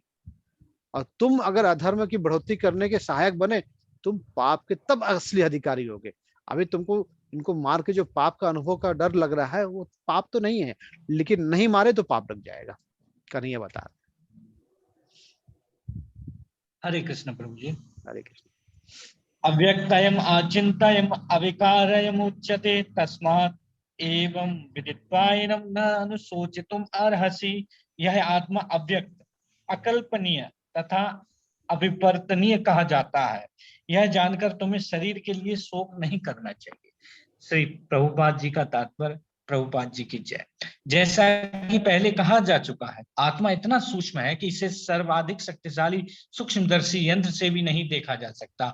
अतः यह अदृश्य है। जहां तक आत्मा के अस्तित्व का संबंध है, श्रुतियों के प्रमाण के अतिरिक्त अन्य किसी प्रयोग द्वारा इसके अस्तित्व को सिद्ध नहीं किया जा सकता। हमें इस सत्य को स्वीकार करना पड़ता है, क्योंकि अनुभवगम्य सत्य होते हुए भी आत्मा के अस्तित्व को समझने के लिए कोई अन्य साधन नहीं है। हमें अनेक बातें केवल उच्च प्रमाणों के आधार पर माननी पड़ती हैं। कोई भी अपनी माता के आधार पर अपने पिता के अस्तित्व को स्वीकार नहीं कर सकता। पिता के स्वरूप को जानने का साधन या एकमात्र प्रमाण माता है। इसी प्रकार वेद अध्ययन के अतिरिक्त आत्मा को समझने का अन्य उपाय नहीं है। हरे कृष्ण। नहीं, आत्मा को समझने का कोई उपाय दूसरा है ही नहीं। आप गीता के शरण में आएंगे, कन्हैया के शरण में आएंगे, कन्हैया के वाणी पे विश्वास करेंगे तो ही, वरना आज के समय पे कोई ऐसा एक्सपेरिमेंट नहीं है, साइंस के पास कोई ऐसा मॉडल नहीं है जिस मॉडल के थ्रू आप आत्मा के अस्तित्व पे कोई रिसर्च कर सके। आज का मॉडल साइंस तो अभी इसको मानने में भी असमर्थ है, क्योंकि इतना एक्सपर्ट नहीं है। हम भौतिक एजुकेशन में बहुत आगे बढ़ चुके हैं, लेकिन आध्यात्मिक एजुकेशन में हम बहुत पीछे हैं। भारत ही एक ऐसा देश है जहाँ पे आध्यात्मिक एजुकेशन को अभी भी लोग मानते हैं, वरना वेस्टर्न वर्ल्ड में तो नहीं मानते। कुछ लोग जो अपने सनातन धर्म पर विश्वास करने लगे, प्रभुपाद ने विदेशों में जो गीता का प्रचार प्रसार किया है तो भले ज्ञान आया है, वरना अभी भी बहुत लंबी यात्रा करनी बाकी है। हरे कृष्ण प्रभु जी। हरे कृष्ण प्रभु जी, ये जो तात्पर्य में मेंशन किया हुआ है, श्रुति के प्रमाण के अतिरिक्त अन्य किसी प्रयोग के द्वारा इसके अस्तित्व को सिद्ध नहीं किया जा सकता, ये क्या है प्रभु जी श्रुति के प्रमाण? देखिए, जो आप वेद है या फिर जो भी पुराण है या जो भी संहिताएं हैं, ये श्रुति यानी सुनना दो तरह से होता है, एक लिखना, एक सुनना, सॉरी स्मरण करना। पहले के लोगों को जो था वो लिखने की आवश्यकता नहीं थी, सुन लेते थे, स्मरण कर लेते थे, उनको याद हो जाता था। अब हमारी स्थिति अलग है कि हम तो सुनते भी हैं, लिखते भी हैं, पढ़ते हैं तो भी भूल जाते हैं। लेकिन पहले लोगों का मस्तिष्क इतना विकास किया हुआ था कि एक बार सुन लिए तो कंठस्थ। तो वो प्रमाण जो है श्रुति के माध्यम से है, इसके लिए कहा जा रहा है। हरे कृष्ण प्रभु जी। हरे कृष्ण प्रभु जी। अथ चैनम नित्यजातम नित्यं वा मन्यसे मृतं तथापि तुम महाबाहो नैनम सोचितुम अर्हसि। किंतु यदि तुम यह सोचते हो कि आत्मा अथवा जीवन का लक्षण सदा जन्म लेता है तथा सदा मरता है, तो भी हे महाबाहो तुम्हारे शोक करने का कोई कारण नहीं है। श्री प्रभुपाद जी का तात्पर्य। प्रभुपाद जी की जय। सदा से दार्शनिकों का ऐसा वर्ग चला आ रहा है जो बौद्धों के ही समान यह नहीं मानता कि शरीर के परे भी आत्मा का स्वतंत्र अस्तित्व है। ऐसा प्रतीत होता है कि जब भगवान कृष्ण ने भगवत गीता का उपदेश दिया तो ऐसे दार्शनिक विद्वान थे और लोकायतिक तथा वैभाषिक नाम से जाने जाते थे। ऐसे दार्शनिकों का यह मत है कि जीवन के लक्षण भौतिक संयोग की एक परिपक्वता में ही घटित होते हैं। आधुनिक भौतिक विज्ञानी तथा भौतिकवादी दार्शनिक भी ऐसा ही सोचते हैं। उनके अनुसार शरीर भौतिक तत्वों का संयोग है और एक अवस्था ऐसी आती है जब भौतिक तथा रासायनिक तत्वों का संयोग से जीवन के लक्षण विकसित हो उठते हैं। नृतत्व विज्ञान इसी दर्शन पर आधारित है। वैभाषिक दर्शन के अनुसार आत्मा शरीर के क्षय होते ही लुप्त हो जाता है। अतः प्रत्येक दशा में चाहे अर्जुन इस वैदिक मान्यता को स्वीकार करता है कि अणु आत्मा का अस्तित्व है या कि वह आत्मा के अस्तित्व को स्वीकार नहीं करता, उसके लिए शोक करने का कोई कारण न था। इस सिद्धांत के अनुसार चूंकि पदार्थ के प्रत्येक क्षण असंख्य जीव उत्पन्न होते हैं और नष्ट होते रहते हैं, अतः ऐसी घटनाओं के लिए शोक करने की कोई आवश्यकता नहीं। यदि आत्मा का पुनर्जन्म नहीं होता तो अर्जुन को अपने पितामह तथा गुरु के वध करने के पाप फलों से डरने का कोई कारण न था। हरे कृष्ण। हरे कृष्ण प्रभु। देखिए, यहाँ पे कन्हैया बता रहे हैं कि अगर तुम ये मानते हो कि आत्मा जो आपके जीवन का लक्षण है सदा जन्म लेता है, तुम्हें लगता है कि आत्मा जन्म लेता है और आत्मा मरता भी है, तो भी तुम्हें कोई शोक का कारण नहीं। पहले तो आत्मा जन्म और मृत्यु को प्राप्त नहीं होता है। फिर भी कन्हैया कह रहे हैं कि अगर तुम मान लो कि तुम्हें लगता है कि जन्म और मृत्यु होती है आत्मा का, फिर भी शोक नहीं करना है। क्यों? अगर जिसका जन्म ही नहीं होता है तो फिर तुमको पाप क्यों लगेगा? कन्हैया के जिसका अगर मृत्यु होनी है, जिसका जन्म नहीं होना है, तो पाप क्यों लगेगा? और ऐसे बहुत सारे दार्शनिक लोग हैं जो आज के समय प्रभुपाद कहते हैं अरे लाइफ, ये जीवन तो मात्र एक संयोग है, ये केमिकल रिएक्शन है, अपने आप हो जाता है। ये जो जन्म लेने की स्थिति है या जो मर जाते हैं, ये जो केमिकल रिएक्शन है, शरीर में एक केमिकल रिएक्शन होता है, पुरुष और स्त्री मिलते हैं और पुरुष और स्त्री के मिलने से केमिकल रिएक्शन बनता है और नवीनीकरण, एक जन्म हो जाता है। यानी आज के समय में जो अपने आप को इंटेलेक्चुअल्स कहते हैं, जो अपने आप को थिंकिंग करने वाले कहते हैं, वो ऐसे दार्शनिक लोग भी अपने अपने मत इस तरह से रखते हैं। फिर भी कन्हैया कह रहे हैं कोई भी कारण हो, शोक का कोई कारण मुझे नहीं दिखता। क्यों? क्योंकि ये तो चले जाएंगे, जब चले जाएंगे तो शोक क्यों करना है? और तुम नहीं मारोगे तो भी चले जाएंगे। अरे प्रभु जी बायोलॉजी में डेथ, थ्योरी ऑफ डेथ की कई थ्योरियां दी हैं कई वैज्ञानिकों ने, जो कि आत्मा का अस्तित्व नहीं मानते हैं। सेल थ्योरी वगैरह दी है, लेकिन किसी की भी पूर्ण नहीं है अभी तक। प्रभु जी क्या होता है, देखिए ये जो साइंटिस्ट होते हैं ना, एक समय पे एक थियरी का इजाद कर देते हैं, फिर थोड़े टाइम बाद, कुछ वर्षों के बाद में कोई और रिसर्च करता तो कहते अरे वो जो थियरी थी ना वो इनकम्प्लीट और गलत थी, ये मेरी नई थियरी है, ये सही थियरी है। फिर कुछ समय बाद में अपनी थियरी को झुटला के नई थियरी पेश करते हैं। यानी साइंटिस्ट जो है वो भी एक्सपेरिमेंट करते हैं। जो थियरी बार बार बदलती रहे वो थियरी कैसी? भगवत गीता में जो पहले कहा गया था वही आज भी कहा जा रहा है, कोई बदलाव नहीं हुआ है। कन्हैया ने अर्जुन को जो सुनाया था वही हम भी सुन रहे हैं, इसलिए तो ये भगवत गीता का नाम है एज इट इज, यथारूप, कोई बदलाव नहीं। तो हमारे जो साइंटिस्ट कन्हैया जी हैं वो कोई चेंज ऑफ थियरी नहीं करते हैं, और आज के साइंटिस्ट जो है चेंज ऑफ थियरी करते रहते हैं। हरे कृष्ण प्रभु जी। हरे कृष्ण। जातस्य हि ध्रुवा मृत्युर्ध्रुवजनम मृतस्य च तस्मात् अपरिहार्यर्थे न तुम सोचितुम अर्हसि। जिसने जन्म लिया है उसकी मृत्यु निश्चित है, और मृत्यु के पश्चात पुनर्जन्म भी निश्चित है। अतः अपने अपरिहार्य कर्तव्य पालन में तुम्हें शोक नहीं करना चाहिए। प्रभुपाद जी का तात्पर्य, प्रभुपाद जी की जय। मनुष्य को अपने कर्मों के अनुसार जन्म ग्रहण करना होता है, और एक कर्म अवधि समाप्त होने पर उसे मरना होता है, जिससे वह दूसरा जन्म ले सके। इस प्रकार मुक्ति प्राप्त किए बिना ही जन्म मृत्यु का यह चक्र चलता रहता है। जन्म मरण के इस चक्र में से वृथा, हत्या, वध या युद्ध का समर्थन नहीं होता है, किंतु मानव समाज में शांति तथा व्यवस्था बनाए रखने के लिए हिंसा तथा युद्ध अपरिहार्य है। कुरुक्षेत्र का युद्ध भगवान की इच्छा होने के कारण अपरिहार्य था, और सत्य के लिए युद्ध करना क्षत्रिय का धर्म है। हरे कृष्ण। हरे कृष्ण। क्या कह रहे हैं कन्हैया? जिसने जन्म लिया उसको मरना ही है, उसको मृत्यु निश्चित है, और मृत्यु के बाद पुनः जन्म लेना है। क्यों? क्योंकि उसे मुक्ति नहीं मिली है, जन्म मृत्यु के चक्र से वो छुटकारा नहीं मिला है, तो जन्म और मृत्यु बना रहेगा। तो जो जन्म लिया उसको मरना ही है।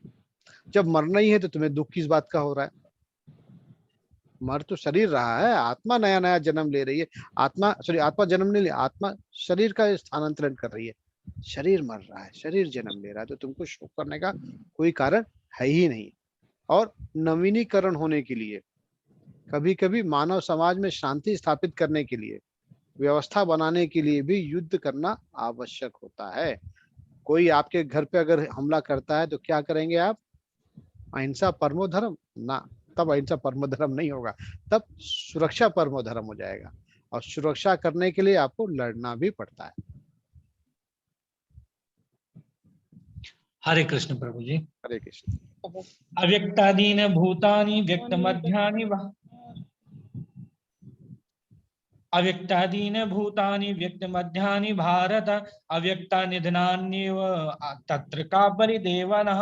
सारे जीव प्रारंभ में अव्यक्त रहते हैं, मध्य अवस्था में व्यक्त होते हैं, और विनष्ट होने पर पुनः अव्यक्त हो जाते हैं। अतः शोक करने की क्या आवश्यकता है? प्रभुपाद जी का तात्पर्य, प्रभुपाद जी की जय।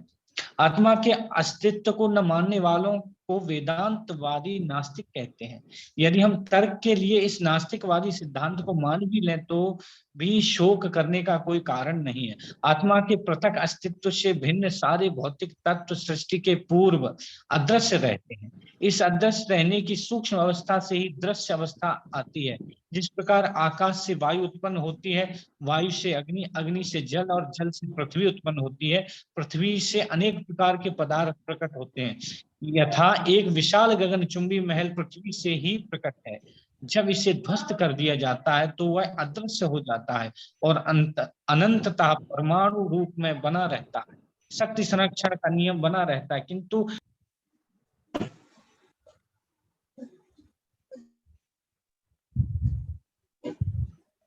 प्रभु जी आप म्यूट हो गए हैं। आत्मा के अस्तित्व को न मानने वालों को वेदांतवादी नास्तिक कहते हैं। यदि हम तर्क के लिए इस नहीं नास्तिकवादी प्रभु आप यहाँ तक पढ़ चुके हैं, गगन चुंबी के आगे तक पढ़ चुके हैं आप। गगनचुंबी परमाणु रूप से बना रहता है, शक्ति संरक्षण का नियम बना रहता है, किंतु कालक्रम से वस्तुएं प्रकट और अप्रकट होती रहती हैं। अंतर इतना ही है, अतः प्रकट होने व्यक्त या अप्रकट अव्यक्त होने पर शोक करने का कोई कारण नहीं। यहाँ तक कि अप्रकट अवस्था में भी वस्तुएं समाप्त नहीं होती हैं। प्रारंभिक तथा अंतिम दोनों अवस्थाओं में ही सारे तत्व अप्रकट रहते हैं, केवल मध्य में भी प्रकट होते हैं, और इस तरह इससे कोई वास्तविक अंतर नहीं पड़ता है। हरे कृष्ण। शाश्वत आत्मा की तुलना में भौतिक शरीर का कोई यथार्थ अस्तित्व नहीं होता। यह स्वप्न के समान है। स्वप्न में हम आकाश में उड़ते या राजा की भांति रथ पर आरूढ़ हो सकते हैं, किंतु जागने पर देखते हैं कि न तो हम आकाश में हैं न रथ पर। वैदिक ज्ञान आत्म साक्षात्कार को भौतिक शरीर के अनिश्चितत्व के आधार पर प्रोत्साहन देता है। अतः चाहे हम आत्मा के अस्तित्व को माने या न माने। देखिए यहाँ पे हरे कृष्ण बाबू, यहाँ कृष्ण अर्जुन को समझा रहे हैं कि सारे जीव प्रारंभ में अव्यक्त हो रहते हैं, मध्य अवस्था में व्यक्त होते हैं और फिर विनष्ट हो जाते हैं। यानी आत्मा अव्यक्त है, कन्हैया के पास है, फिर शरीर धारण करती है, व्यक्त हो जाती है, फिर पुनः विनष्ट हो जाती है, अव्यक्त हो जाती है। तो शोक करने की कोई आवश्यकता नहीं है। शोक तुम शरीर के लिए कर रहे हो, आत्मा के लिए शोक करने की आवश्यकता ही नहीं। क्योंकि यहाँ एक दूसरा एनालॉजी, दूसरा उदाहरण दिए हैं कि जैसे हम सपने में चाहे कुछ भी कर लें, सपने में हम क्या कहते हैं, शाश्वत आत्मा की तुलना में भौतिक शरीर का कोई अस्तित्व नहीं है। स्वप्न में हम आकाश में उड़ सकते हैं, राजा की भांति रथ पे सवार हो सकते हैं, लेकिन जब जागते हैं तो कुछ नहीं होता है। वैसे ही शरीर के बारे में आपका सोचना निरर्थक है। शरीर मरेगा, आत्मा नहीं। हरे कृष्ण। हरे कृष्ण प्रभु। आश्चर्यवत् पश्यति कश्चिदेनम् आश्चर्यवत् वदति तथैव च अन्यः आश्चर्यवत् वचने मन्यः शृणोति श्रुत्वापि येनं वेद न चैव कश्चित्। कोई आत्मा को आश्चर्य से देखता है, कोई इसे आश्चर्य की तरह बताता है तथा कोई इसे आश्चर्य की तरह सुनता है, किंतु कोई इसे विषय में सुनकर भी कुछ नहीं समझ पाते। प्रभुपाद जी का तात्पर्य। प्रभुपाद जी की जय।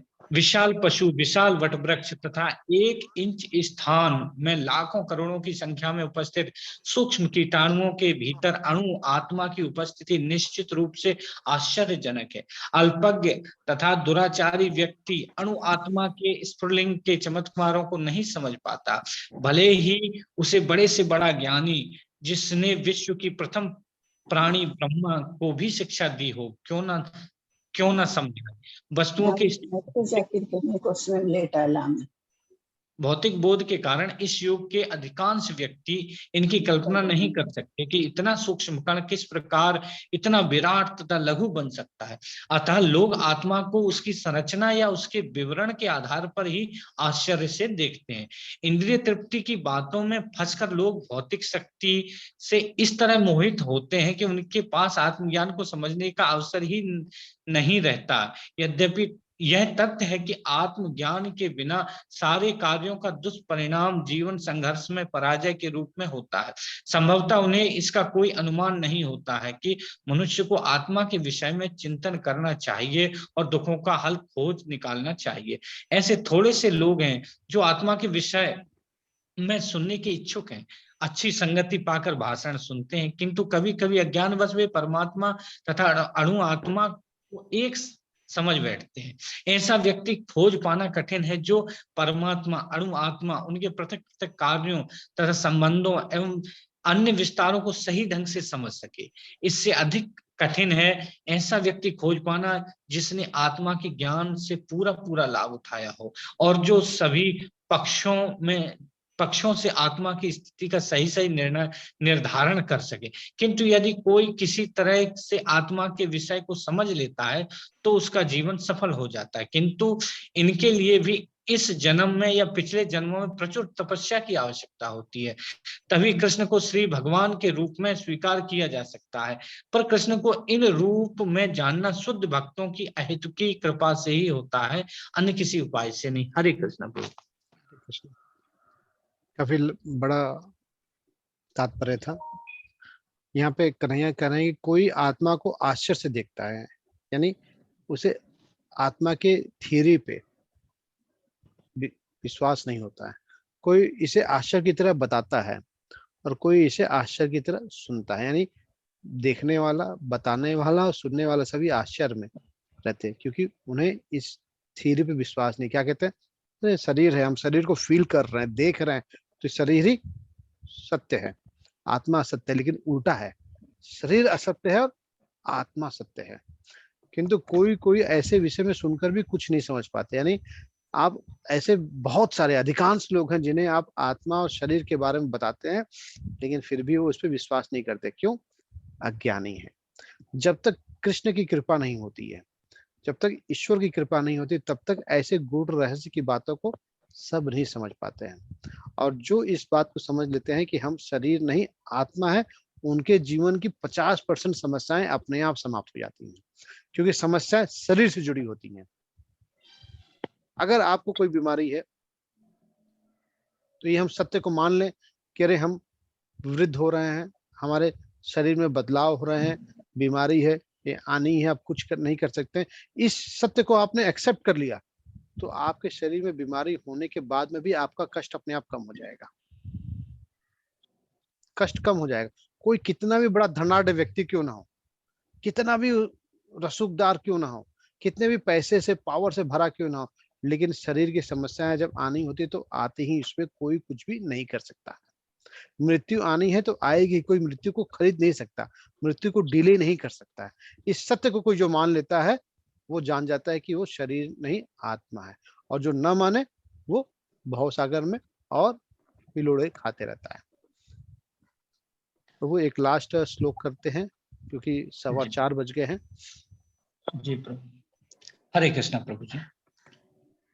देहि नित्यम अवध्यो अयम देहि सर्वस्व भारत तस्मात् सर्वाणि भूतानि न तुम सोचितुम अर्हसि। हे भरतवंशी, शरीर में रहने वाले देही का कभी भी वध नहीं किया जा सकता, अतः तुम्हें किसी भी जीव के लिए शोक करने की आवश्यकता नहीं है। श्री प्रभुपाद जी का नहीं प्रभु जी, इसमें तात्पर्य नहीं कुछ। देखिए क्या कह रहे हैं, हे भरतवंशी, यानी अर्जुन को कह रहे हैं शरीर में रहने वाले देही को कभी भी वध नहीं कह सकता, नहीं आत्मा को देही कह रहे हैं। कुछ लोग आत्मा को शरीरी कहते हैं, यानी शरीर, और शरीर में रहने वाले को शरीरी भी कहते हैं, कुछ लोग देही भी कहते हैं। तो ये जो देही, इसका कोई वध नहीं कर सकता, अर्थात तुम्हें किसी भी जीव के लिए शोक करने की आवश्यकता नहीं है।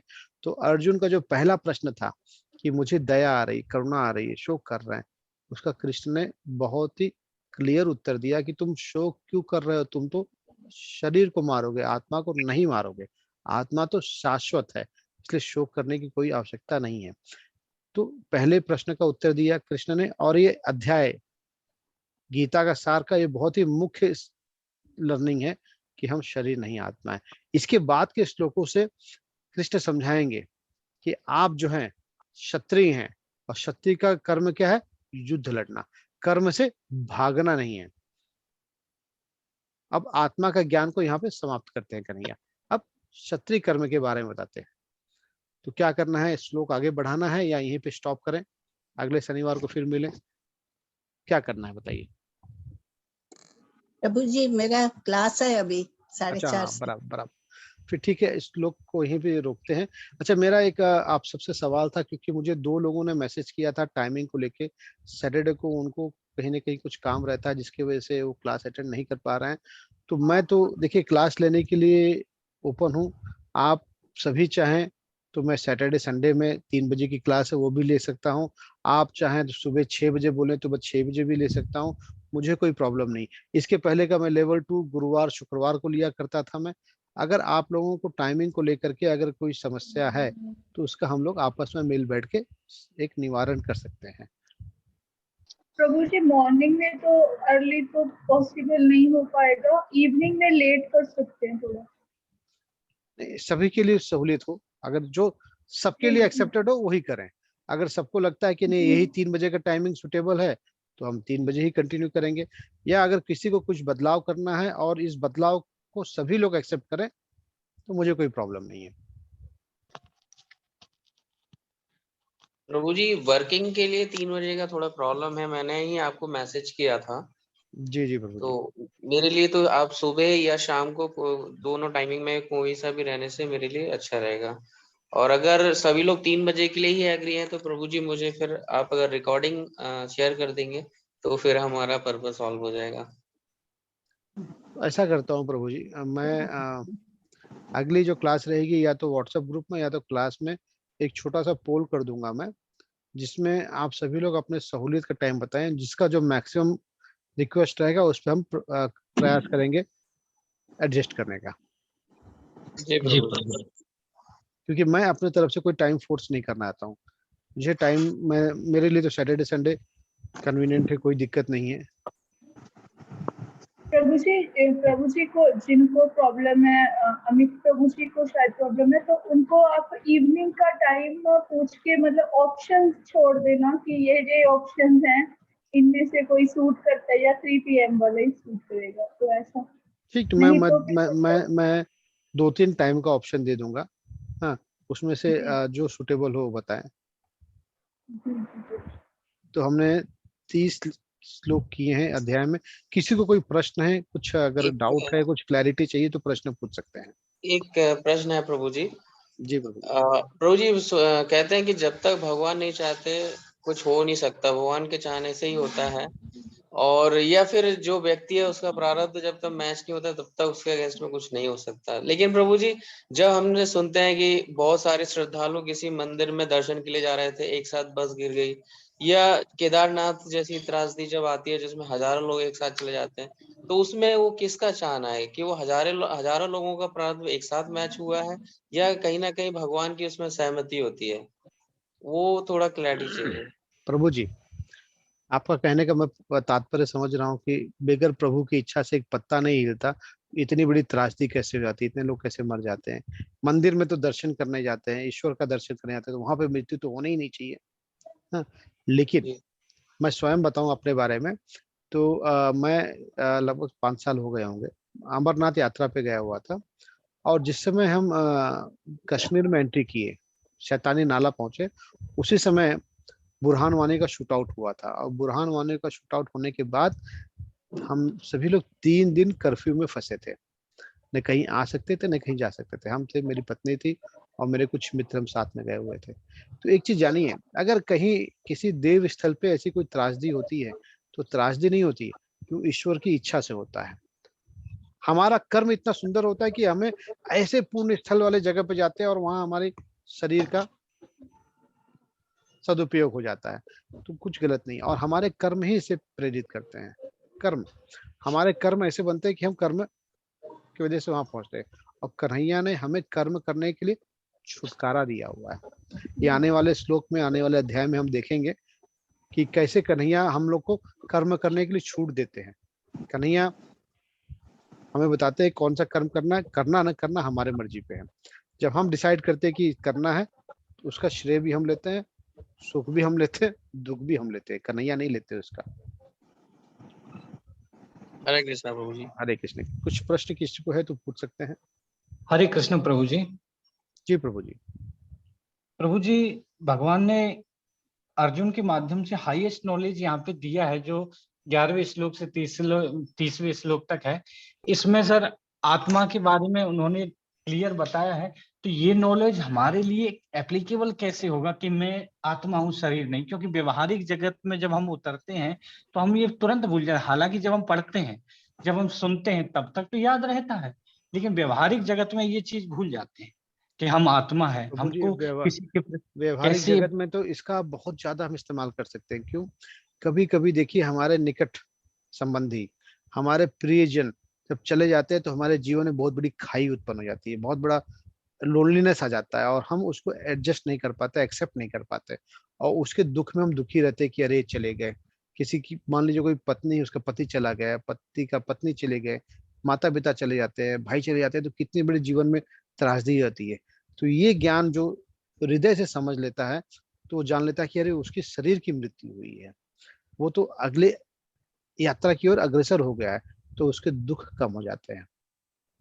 जब दुख कम हो जाता है तो फिर वो भी अपने उत्थान में लग जाता है।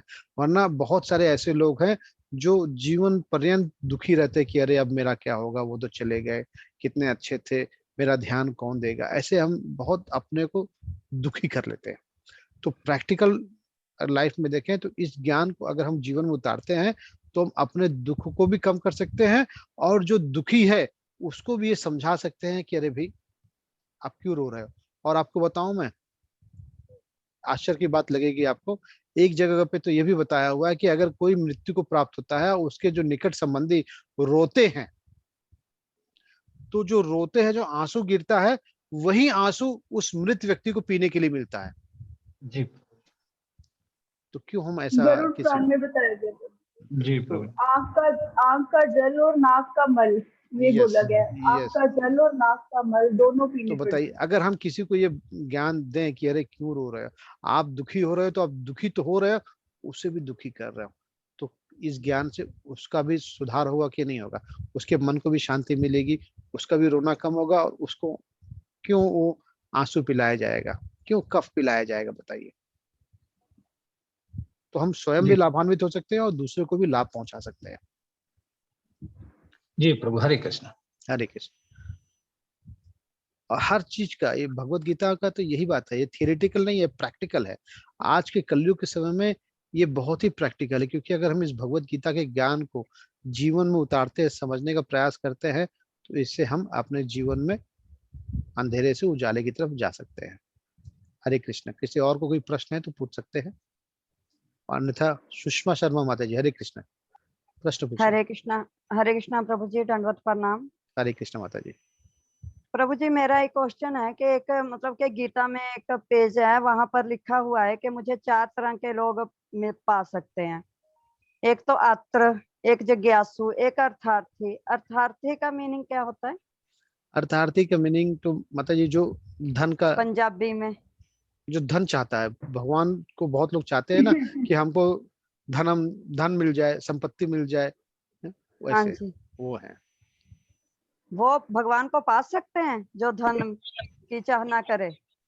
धन चाहते हैं माता जी, धन चाहते हैं। अच्छा जी। भगवान देखिए, भगवान को चाहने वाले जो 4 प्रकार के लोग हैं, उसमें से हाँ एक जी, होता है दुखिया, एक बहुत हाँ दुखी जी, होता है, एक हाँ होता है जी, हाँ जी, जिज्ञासु, यानी जिससे कि जिज्ञासा होती है, और एक हाँ अर्थार्थी जी। होता है, यानी भगवान को चाहता है। कैसे? हे भगवान मुझे लॉटरी लगा दो, हे भगवान मेरे मिल फैक्ट्री लगा दो। यानी भगवान के पास जाता है, भगवान को मानता भी है, लेकिन भगवान अच्छा की सेवा भी करता है, लेकिन कैसे?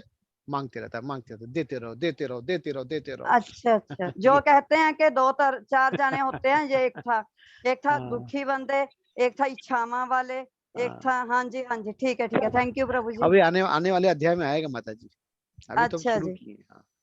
ठीक है जी, थैंक यू प्रभु जी। हरे कृष्णा। हरे कृष्ण। किसी और को कोई प्रश्न अगर ना हो तो फिर हम समापन करें। उम्मीद करता हूँ सभी ने अटेंडेंस के लिंक को फिल कर दिया होगा, किसी का अटेंडेंस बचा नहीं होगा। मैंने नहीं किया अभी तक प्रभु जी, वो मैं अभी खोलना है। माता जी अभी उसको खोल लीजिए, वरना मैं जैसे क्लास बंद करूंगा तो वो भी बंद हो जाएगा। अच्छा जी, क्योंकि कहाँ से खुलेगा वो? माता जी अब चैट बॉक्स में है माता जी वो। अच्छा जी, ठीक है, अब ठीक है। तुरंत उसको मैं वापस भेज देता हूँ लिंक। हाँ जी, हाँ जी, भेज दो प्रभु कहाँ जी। कहाँ है लिंक?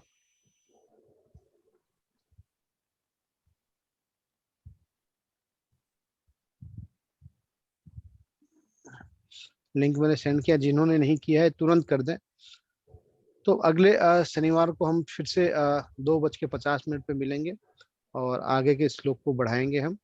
मैं जल्दबाजी बिल्कुल नहीं कर रहा हूँ, हालांकि मैं स्लो हूँ, मुझे पता है, मैं जल्दबाजी नहीं कर रहा हूँ, क्योंकि एक एक श्लोक को अगर हम समझते हैं तो हमारे भगवत गीता के पठन पाठन का उद्देश्य पूरा होता है।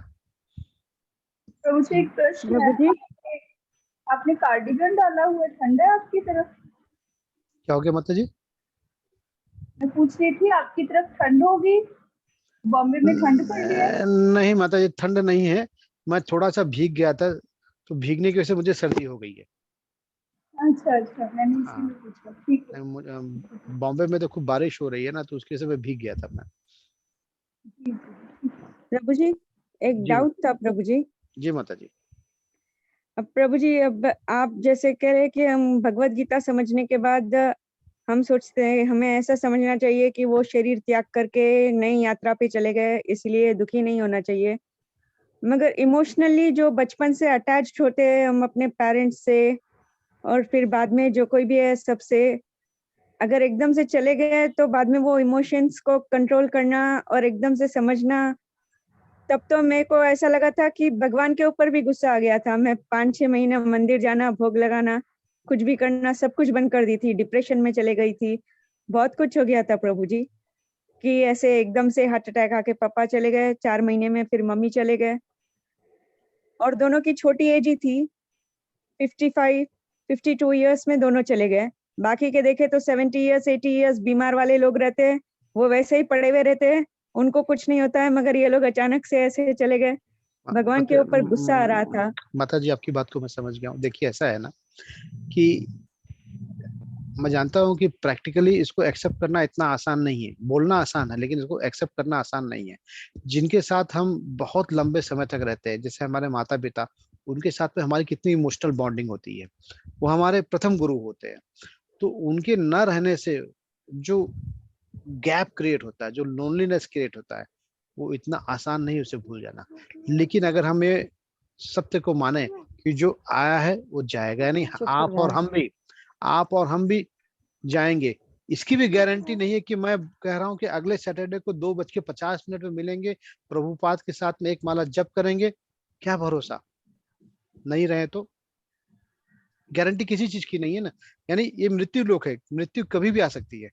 लेकिन अगर हमने कर्म अच्छा किया है, तो हमारी मृत्यु सरल हो जाती है। कुछ ऐसे भी लोग हैं जो झटपट में चले जाते हैं, कोई तकलीफ नहीं होती, और कुछ ऐसे भी लोग होते हैं कि बिस्तर पे सालों साल पड़े रहते हैं। सोचिए कितनी दुखी वाली स्थिति होती है, कितना दुख होता है, जो बिस्तर पे पड़ा हुआ है उसे भी, और जो उसकी सेवा कर रहा है उसे भी।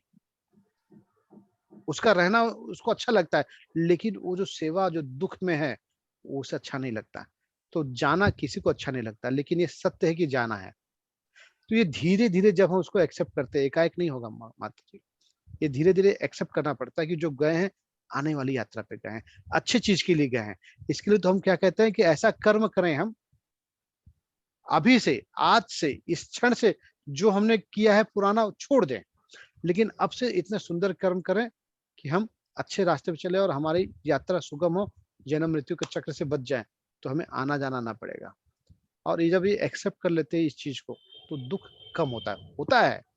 हम मशीन नहीं है, हम इंसान है ना, इंसान को तकलीफ होती है, मशीन नहीं है, लेकिन कम दुख होगा। हरे कृष्ण माता जी। हरे कृष्ण प्रभु जी। हरे कृष्ण। तो सभी का प्रश्न हो चुके हैं, हम क्लास का समापन करें। जी प्रभु जी। वांछा कल्पतरुभ्यश्च कृपा सिंधुभ्यो च पतितानां पावनेभ्यो वैष्णव नमो नमः। तो अगले शनिवार को हम 2:50 मिलेंगे। तब तक के लिए हरे कृष्ण, राधे कृष्ण। हरे कृष्ण प्रभु जी। हरे कृष्ण। हैप्पी एकादशी। हाँ, आप सभी को भी एकादशी का बहुत बहुत बधाई। और कल हम सभी लोग एकादशी का पारण करेंगे 6:30 बजे के बाद। धन्यवाद। हरे कृष्णा।